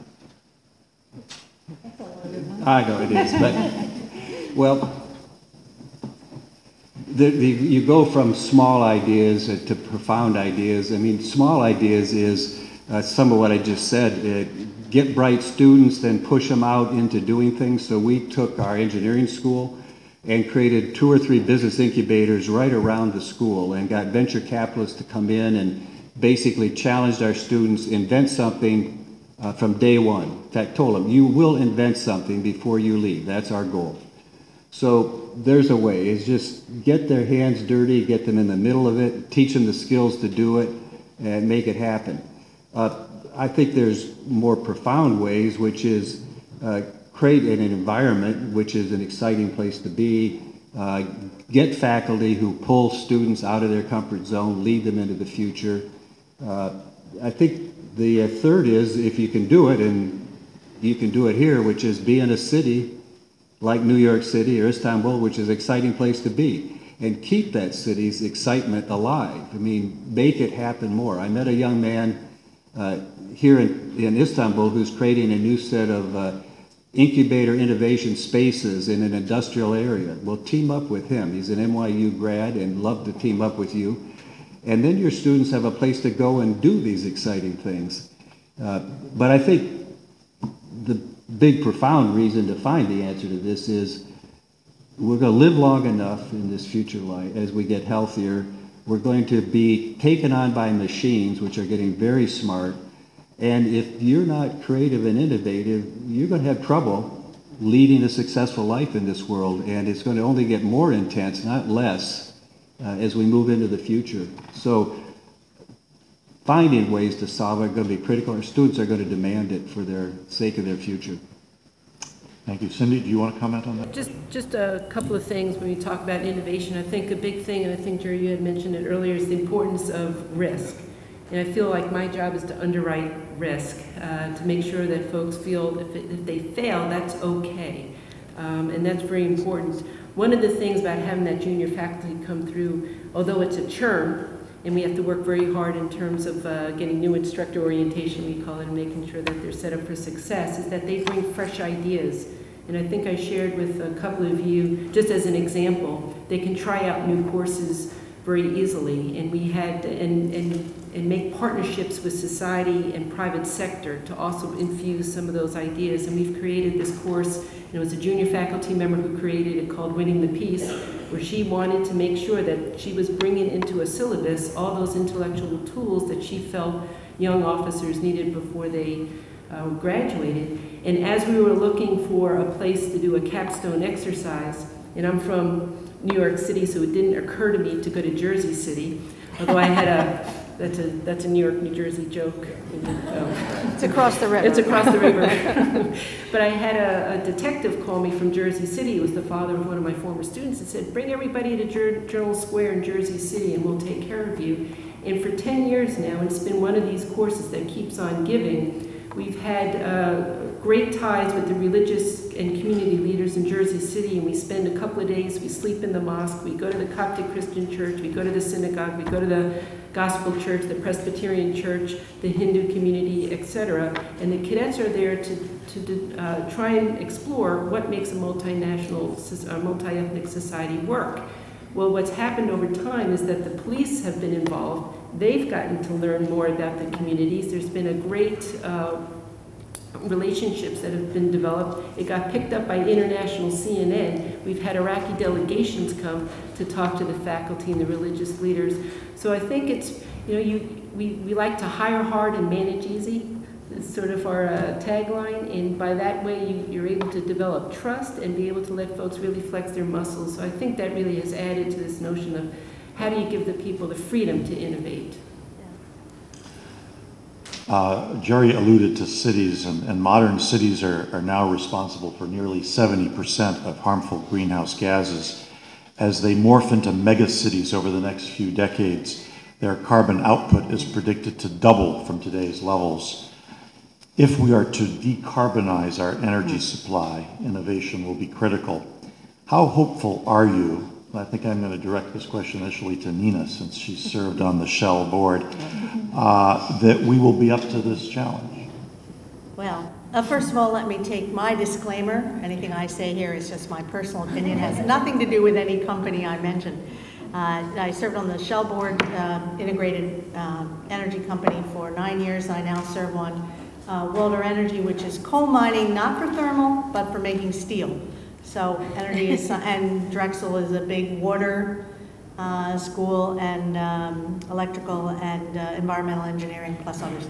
So this is an arena that really is very interesting to me. Now, this is not new news that citizenry is moving to cities. We only have to fly over Mexico City, Sao Paulo, and you name it, we can go on, I'm just using those, to see the lights go for miles and miles and miles and miles and miles, 35 minutes before you even start your approach, the lights are on.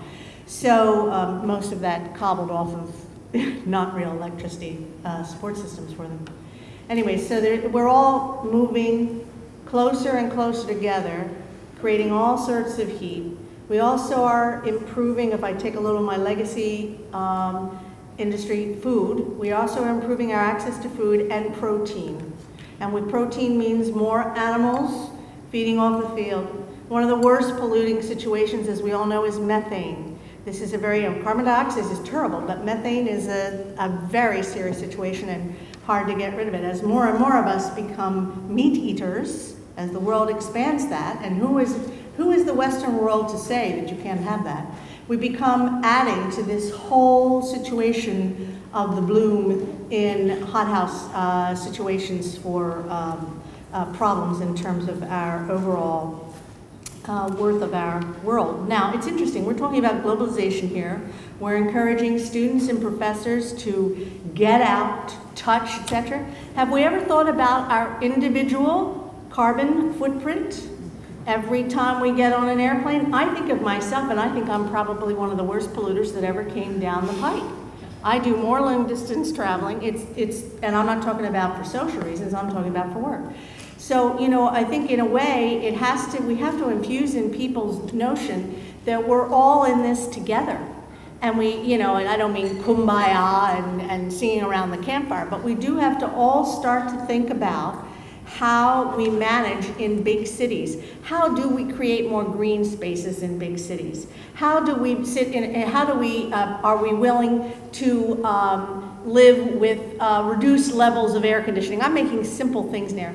Do we remember that every time we leave every single computer and appliance and electrical gadget on in our house, that we are using tremendous amounts of electricity, which is fired either by coal, natural gas, etc. All of these things are pollutants. We are the ones that are creating the pollution. So it is a matter of sort of bringing people together and educating people on these realities. We have a tremendous lack of education. We have states like California banning, and many others, banning plastic bags. This has happened in Europe and so on and so forth. You know, plastic bags actually in a buried dump situation, they last for a while, but they're inert. You put paper down there and that creates more gases. So in a way, you know, again, education is important so people can connect dots. You have a tremendous ability to widen the lens, I'll go back, so that people have a sense of what's happening. So I think it has to get back, Noel, to individual sense of this, but we do have the issue of developing countries. And we have the Western world, Turkey, we all have refrigerators. Who's to say that everybody in China can't have a refrigerator? You know, and each one of these things that we plug in and we put Freon in adds to the bloom. So I guess I'm almost religious about this in terms of trying to get it back to individuals and educating people so they understand what they themselves are doing, and then it agglomerates into the big city. Thank you. Jerry, are NYU Poly students learning what it takes to build smart, innovative, sustainable cities? What would you add to education that helps meet the urbanization challenge? Well, I agree with your statistics and with Nina's thoughts about the sustainability issue. We've done 2 or 3 things. One is we've created a new Center for Urban Science and Progress. We call it, you can look at it on the web, but it's essentially looking at big data and the urban environment, how to increase the number of sensors in cities so you know what's going on, and then use that data to manage traffic flow, manage health, manage education. You're seeing other cities like Barcelona puts in a 10 gigabyte optical network to all the museums, so that now the museums can be connected to the schools so that the contents of the museum are easily accessible to all the students in the schools. So you have ways that we're showing our students how to be creative, how to be innovative using technology. I do think that a good bit of this, technology can play a big role in this. I do think, though, that it's got much more to do than technology. It's how to have people feel engaged and create innovative cities that are exciting to live in. And one of the things I say to our students is this: over the next 20 years, about 2 billion people will move into cities, and we'll build cities for them to live in.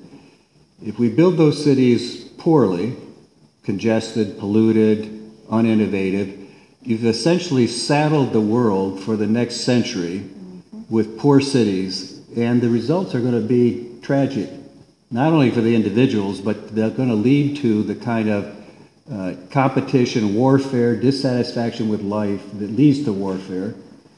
The alternative is build cities which are fun to be in, are clean, aren't congested, create jobs, and you've got a much different picture of a world that's much more exciting to live in and one we would like to live in. So one way I try to challenge our students is say, think of that difference, and I'm going to check in 20 years and see how you did.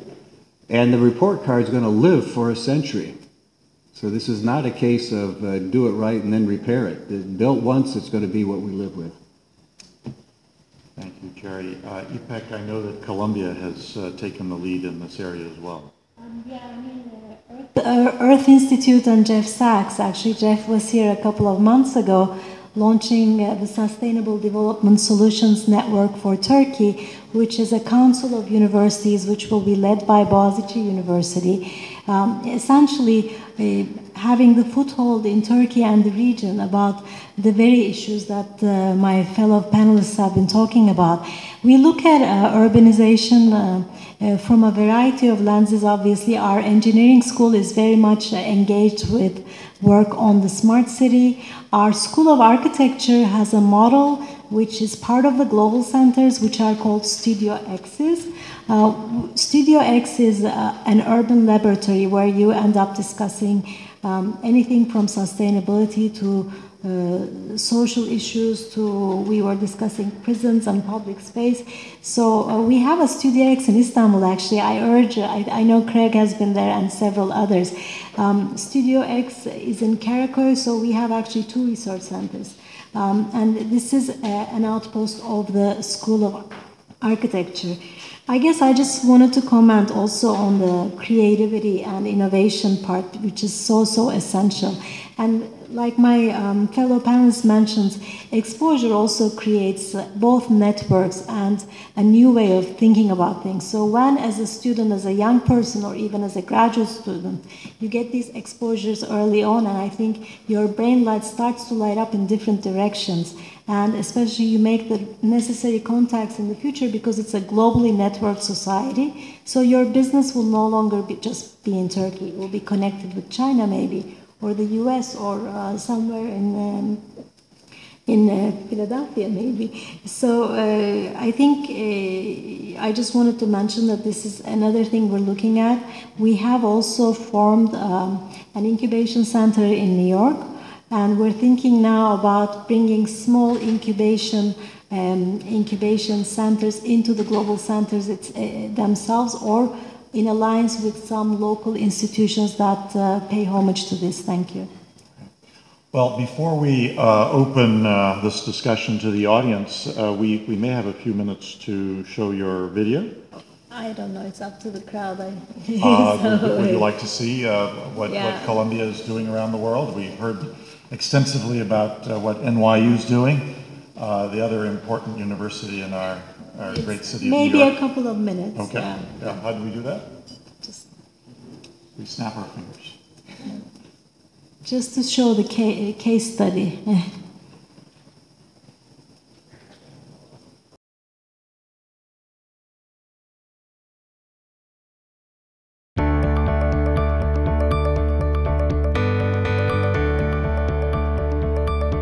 Colombia is asking itself, what does it mean to be an institution of higher learning in the 21st century? What do we do in order to leverage the opportunities that the world is presenting to us? What do we do as a university that is committed to global education and helping address global challenges?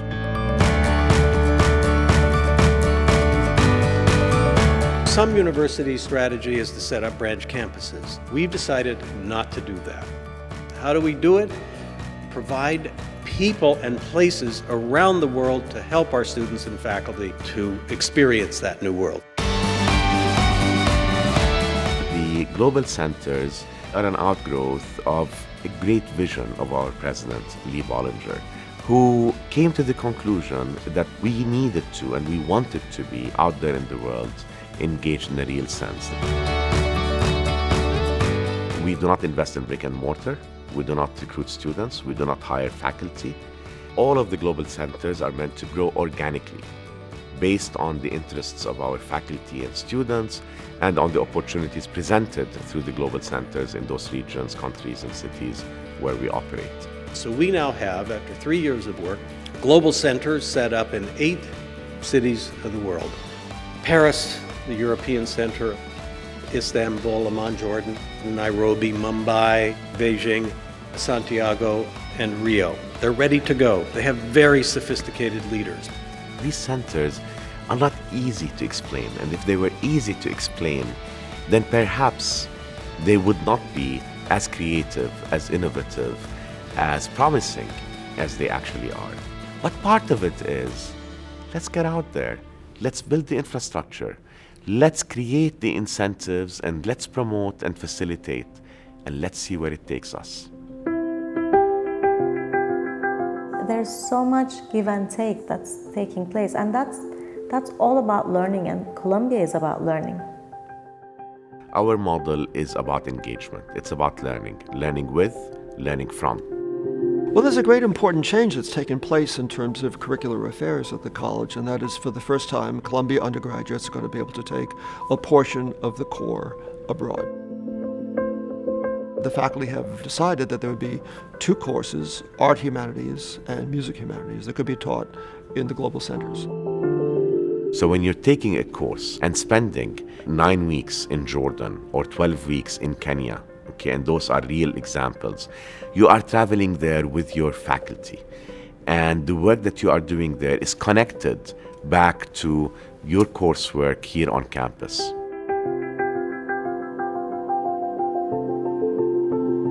My question is, I know the Santiago and Rio de Janeiro centers work with regional issues, but I would like to know if you work directly with the Caribbean region, or if there is a possibility. We hope there'll be more exchange of ideas, cultural dialogue, professional and cultural enrichment through this whole concept of global centers.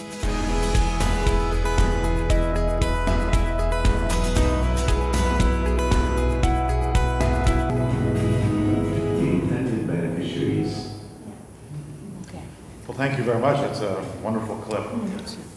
So we'll now open it up to the audience. I know that Dr. Unair Kirdar has a contribution to make, so I'm going to resort to the Socratic method and ask him to be the first.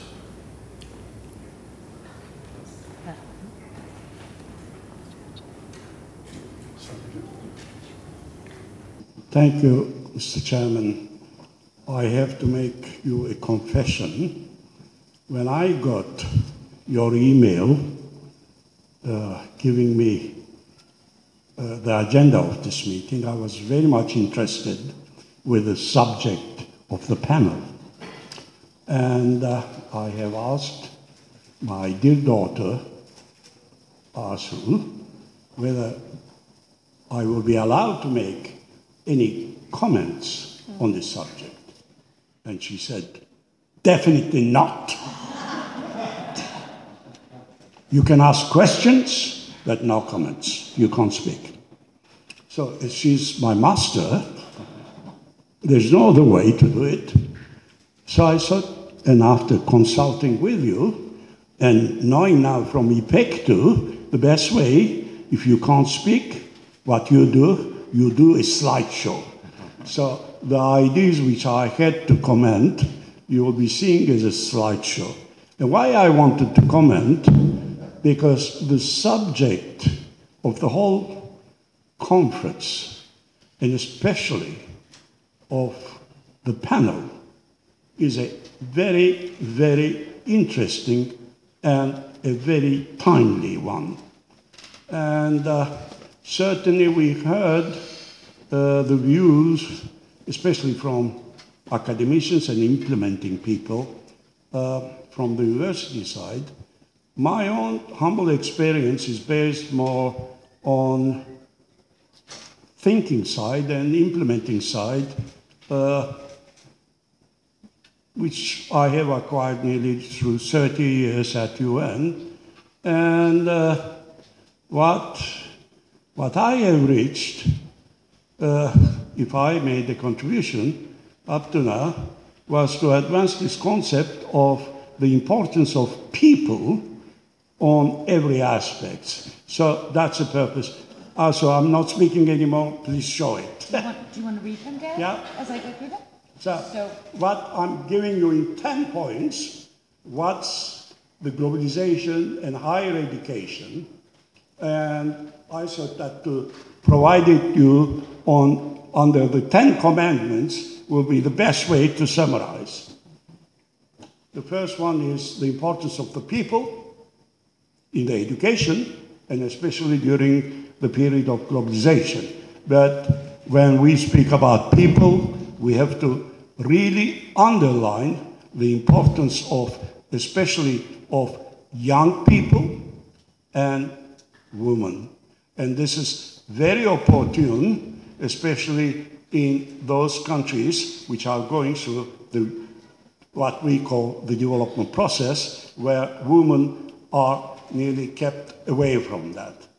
The second one is to underline the importance of information revolution as compared to what the world went through the Industrial Revolution. It's a completely different new game.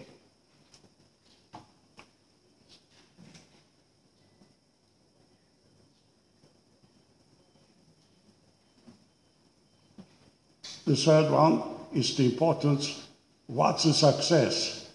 Knowledge, creativity, education, productivity, innovation, competitiveness, especially through this information area.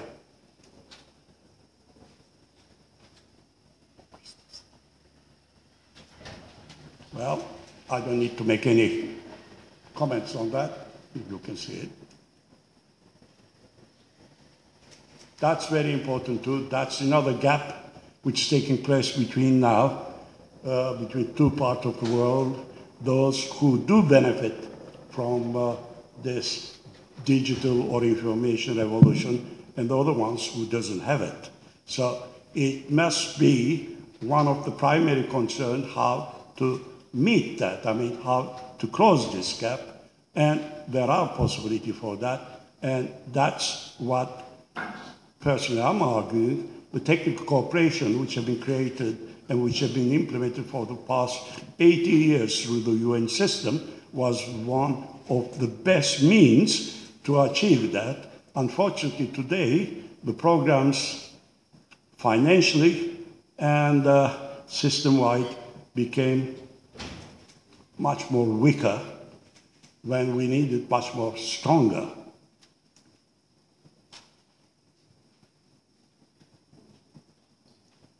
Now, this is, in my view, the three ways how the new information revolutions would affect our life, especially the human life, by enhancing the human education, skills, knowledge, capacity, creativity, increase productivity, which is one of the key. And this is, I suppose, one of the most important things, because when we look around today, or from the economic side, whether the developed or developing countries are mostly suffering to provide to the young people, to the young generation, the job.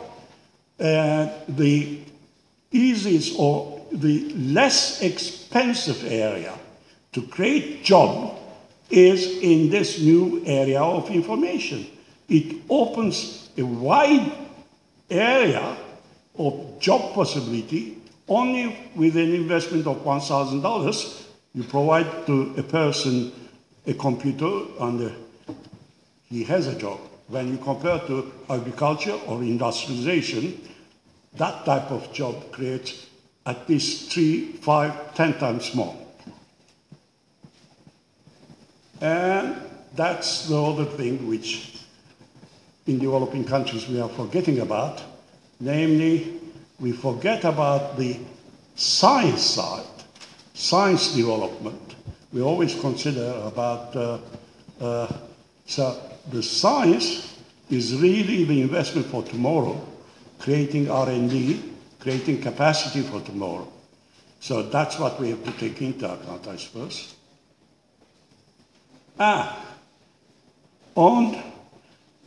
For instance, UNESCO for years, when they were talking about education, one of the measurements was certainly the rate of literacy rate. And definitely that will be changed, or it is already changed. From now on, it will not be to be based on the literacy rate, but on computer literacy rate. That will be the right measurement. Yes, ma'am. And that's what I was saying. Really, that's the greatest area if we want to continue the fantastic things which the world have created during the past 40 years. Continuation of the technical cooperation on this area, especially on the educational area, by utilizing all the profit, all the things which the new information age do provide. That's my own preaching, and last, my commandments. We still continuing approaching development, especially development on several countries, by basic needs. If we provide a little education, a little health, we think that, oh, we have done our job. No, no, no. I think that the real measurement should be seen how much we are contributing in investing in people to develop themselves. That's the key which we have learned, and we should learn, we should share, and we should invest on that idea. Thank you very much, Mr. Chairman. Thank you. Thank you, my master. And maybe we can now open it up for questions. Sir? Good evening. I think in here also I think understood. One of my challenges over years, the last years, the big rival of me in the classroom, those cell phones. And in one of my classes, I was always catching this guy sending SMS messages. And one break, he came with a girl. And he said, "Professor, let me introduce my girlfriend. She's the one that I was sending all those SMS. Look at her, isn't she good?" And I asked her, "What are you doing?" And she said, "I am a student at engineering school. What is your grade point average?" She said, 3.85. And ours was 1.98. And I said, "It's worth it." So, what is the biggest, what is the good solution to fight this, I call it cell phone fetishism? Do you have any recipe? Look up. Look up. Yeah, I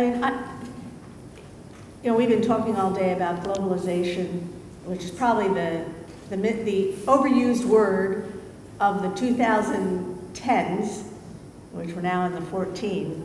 As was creativity in 1970, as was enterprise resource management, as was in 1980. So we're overusing this word. You left out synergy. Yeah, you're losing everything here. So we're just taking these words and not making them real. I think one of the things is we have to realize what happens to these students after they go out. We have them for a very brief period of time, really, when you think about it. 4 years, we give them a lot of information. We hopefully expose them to the full campus life.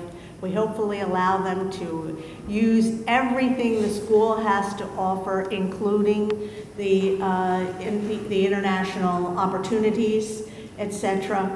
But really, in the end, when they get out in the real world, everything changes. Everything changes. And if they can leave university with the ability to understand the value in flexibility, in being able to say, well, it's not exactly what I wanted right now, but I'll learn something from this new experience. If you can teach them or give them the willingness to experiment, to take on new challenges, to go into new settings, they will succeed. But they will not succeed if they go out with a regimented idea of how they're going to succeed. They're going to fail on that because it doesn't work like that. You know, they get deposited 1 week in China for a year and a half working in a manufacturing facility, let's say. Then they're moved back to headquarters, pick a place, and that's headquarters, and they're put in a functional job. The real world works like that. They have to be able to step up to the plate, recognize that it's a learning opportunity, and just because it isn't what they envisioned, it doesn't mean it isn't any less worthwhile. And I think you all have the most wonderful opportunity to explain to people and to give them that chance to say, wow, I'll give this a chance. I'll look at it. And I think that's really important for students going forward. So, okay, so they're looking down a lot in your class. So say to them, okay, anything interesting on that box? I make a joke out of it. Bring them back to the present and also remind them that they can't spend too many meetings looking down at that machine, because if you're not paying attention to everybody around, you're going to miss an important negotiating point, a significant issue on an mergers and acquisition, a bad contract element, or lose an opportunity to demonstrate to your supervisors that you can take on a new activity. I think the college environment is the perfect environment to challenge people to accept new opportunities. Does that make sense to you? Yes. Yeah. I think we have time for one more question. Well, we'll take two more. Maybe we can ask both questions. Thank you. My name is Ilhan Or. I'm director of the Graduate School in Sciences and Engineering at Boğaziçi University. I would like to thank every organizers and participants of this great workshop. It has been a really great day, and we learned a lot. I would like to make some comments on, and this was a very important panel. I got some very interesting ideas from here. One thing that was not underlined that I would like to focus on is how, the ability of students learning from one another. And this is, that great campus over there is, I think, it was Boğaziçi's largest classroom. It works like a magnet and enables the students to learn from one another. Now, the reason I'm underlining this, because we talked about technology and internet and online education, and these are kind of counter to this idea. I'm not saying that technology is not important, but we should always emphasize the importance of this students learning from one another. And I think globalization has the great potential in this aspect. Globalization enables students to be exposed to other cultures and learn from other cultures' students. Having said that, I'd like to focus on a few terms that was talked about in this panel. Two that needs to be opened up, or at least a food for thought. The one is talent. What is talent? Is it just the expertise in a certain area, or ability to express yourself, or to tolerate, etc., etc.? So I'm not giving a definition here, but it's a very important term that we should think about in this age of globalization.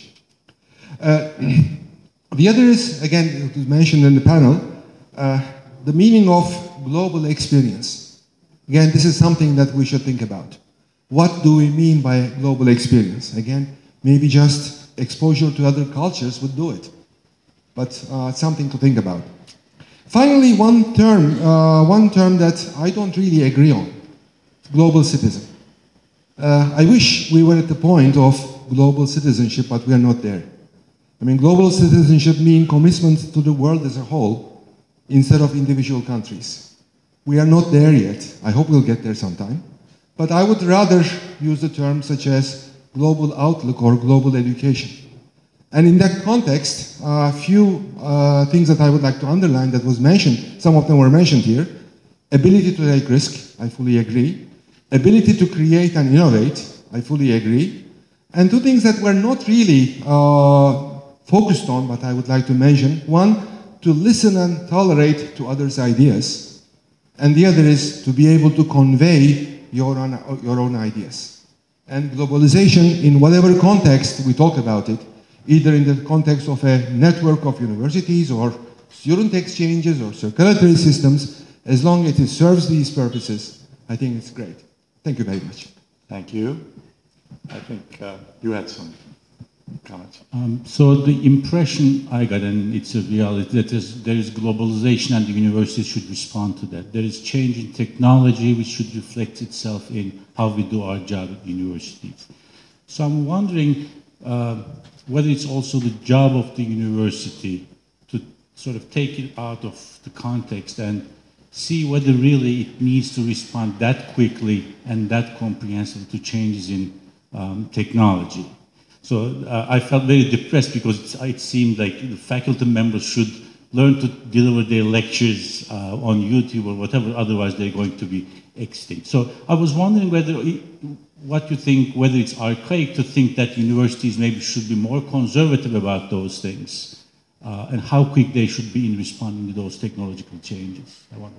I'm going to defer to Jerry, but I just want to inject one thought that doesn't really respond immediately to your question, and that is that when I joined my organization 19 years ago, I was being urged by my board of directors to take our printed materials and put everything online and to not have printed materials. And I remember being in Davos, and there standing side by side was Bill Gates and Michael Dell, and I forget who the third person was. And I walked up to them and I said, you know, I'm under a lot of pressure to seize print and go directly to the internet. This is 19 years ago. But most of my audience, many of our members, actually 80% are older people who have still not made the transition to the internet. And you know what what Bill Gates said? He said, it's called versioning. He said, you have to have multiple versions. And that way you hold on to the people who still insist on print, but you have a version that's available online. And that's what we have done, and I think we've been able to expand. So I guess I'm just saying you have to do these things incrementally, though there are others who do not follow that prescription. Jerry? Well, I think it's one of the big questions of the decade for universities.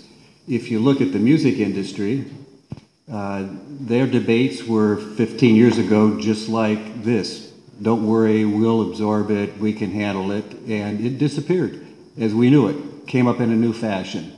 And music is paid for in a whole different ways, and it's probably what totally changed the industry. If you look at real estate, it's changing.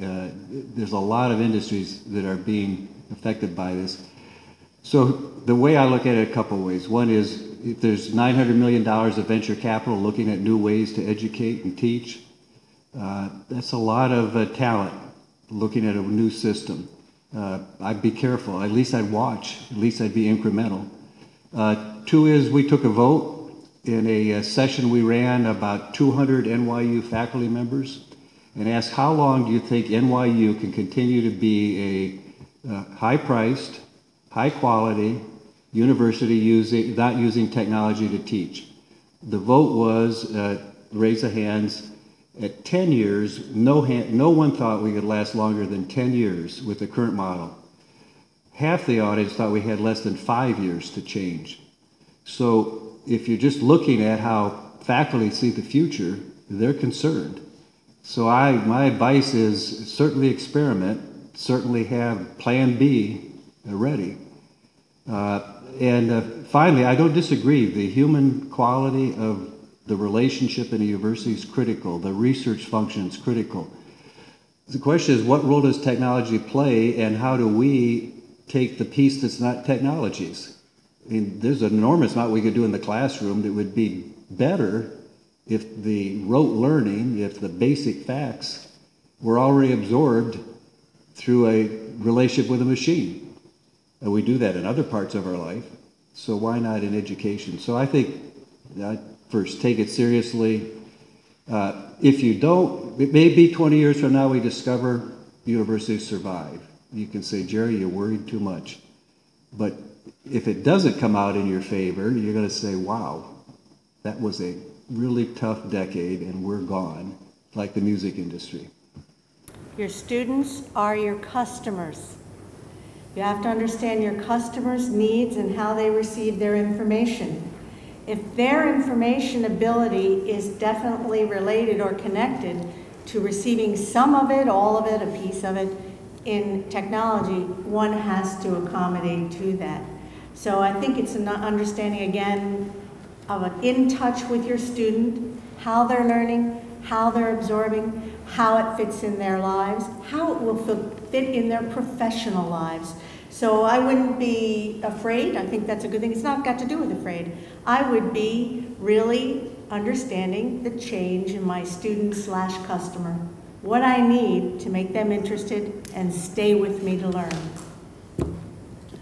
So I would agree with what my fellow panelists have talked about. I would also say that the center of gravity when we're talking about human development are those human connections, the engagement, the looking in the eye, the body movement, etc., that needs to not be lost as we're thinking about technology. Technology should not drive us. We should use the technology to help us be better educators and to make sure that our students are getting what they need to learn. I'll just end with the motto of my department is Humani Nihil Alienum, Latin, for anything in the human condition is not alien to us.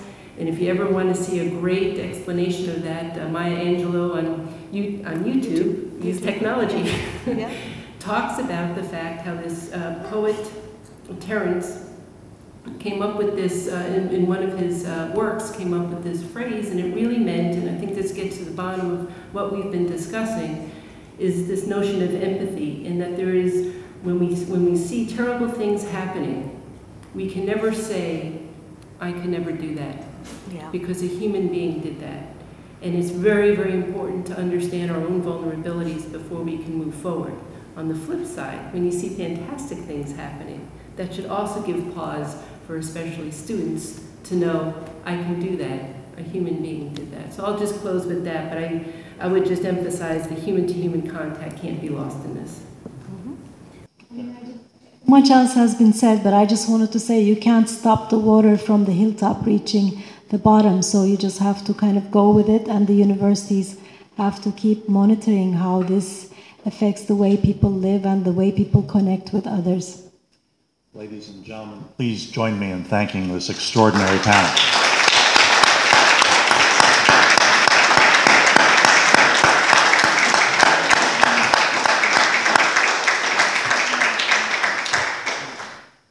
Gulay, are you going to adjourn this conference? Thank you so much to you all for such a wonderful panel. It was extremely informative. Unfortunately, it also marks the end of the presentation segments of our conference. At this juncture, President Gülay Barbarosoğlu would like to make some closing remarks. Please join me in welcoming her to the podium.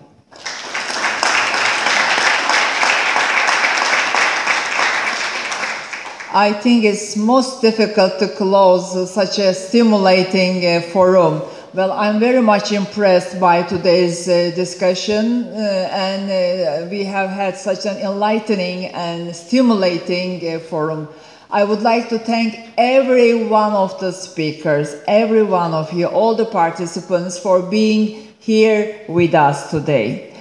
Of course, I want to say a few words about all the discussion. We all agree that the world is getting more and more connected. The world is getting smaller and smaller.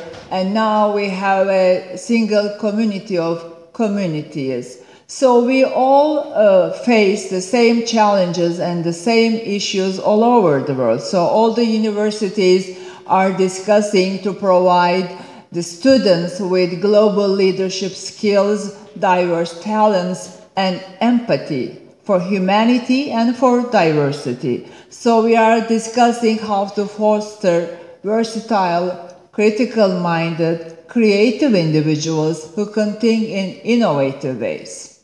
So there are many, many questions in this regard. And I am sure today we have had answers, some answers to some of our questions. But believe me, we have new questions. So as we are leaving the room today, we will have new questions and we will be asking ourselves how. So I think one-day conference is not enough. We should continue these discussions and these forums. So thanks so much. I would like to thank Noel and FPA delegation and all the participants. I look forward to the next event. Thank you so much.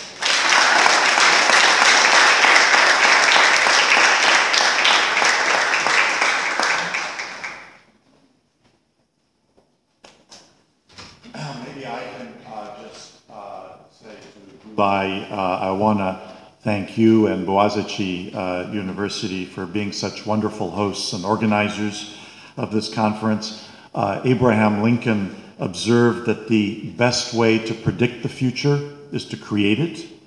And I know that under your leadership, Boğaziçi University will continue to have a very dynamic future and will go from strength to strength. And I wish you every success today and in the future. Thank you very much.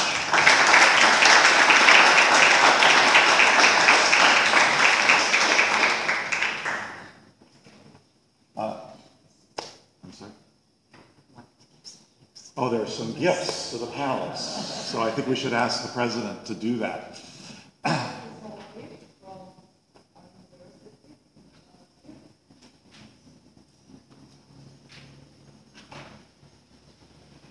Oh, wow. Beautiful.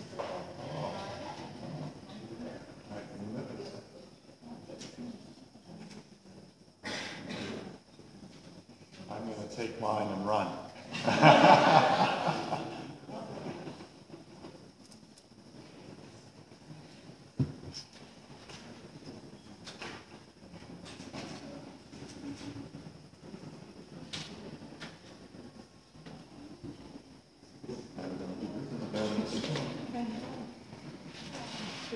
Line up on there. Look at that. Wow.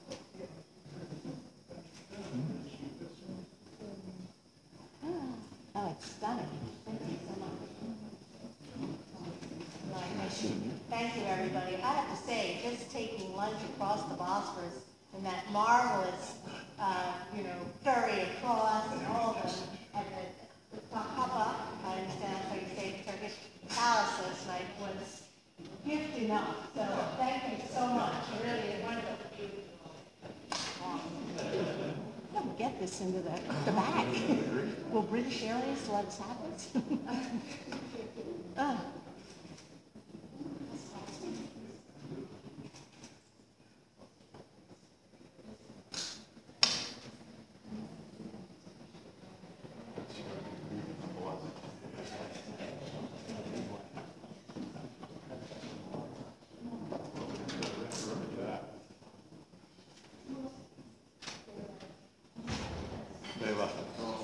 We'll send it. Yes. Thank you very much.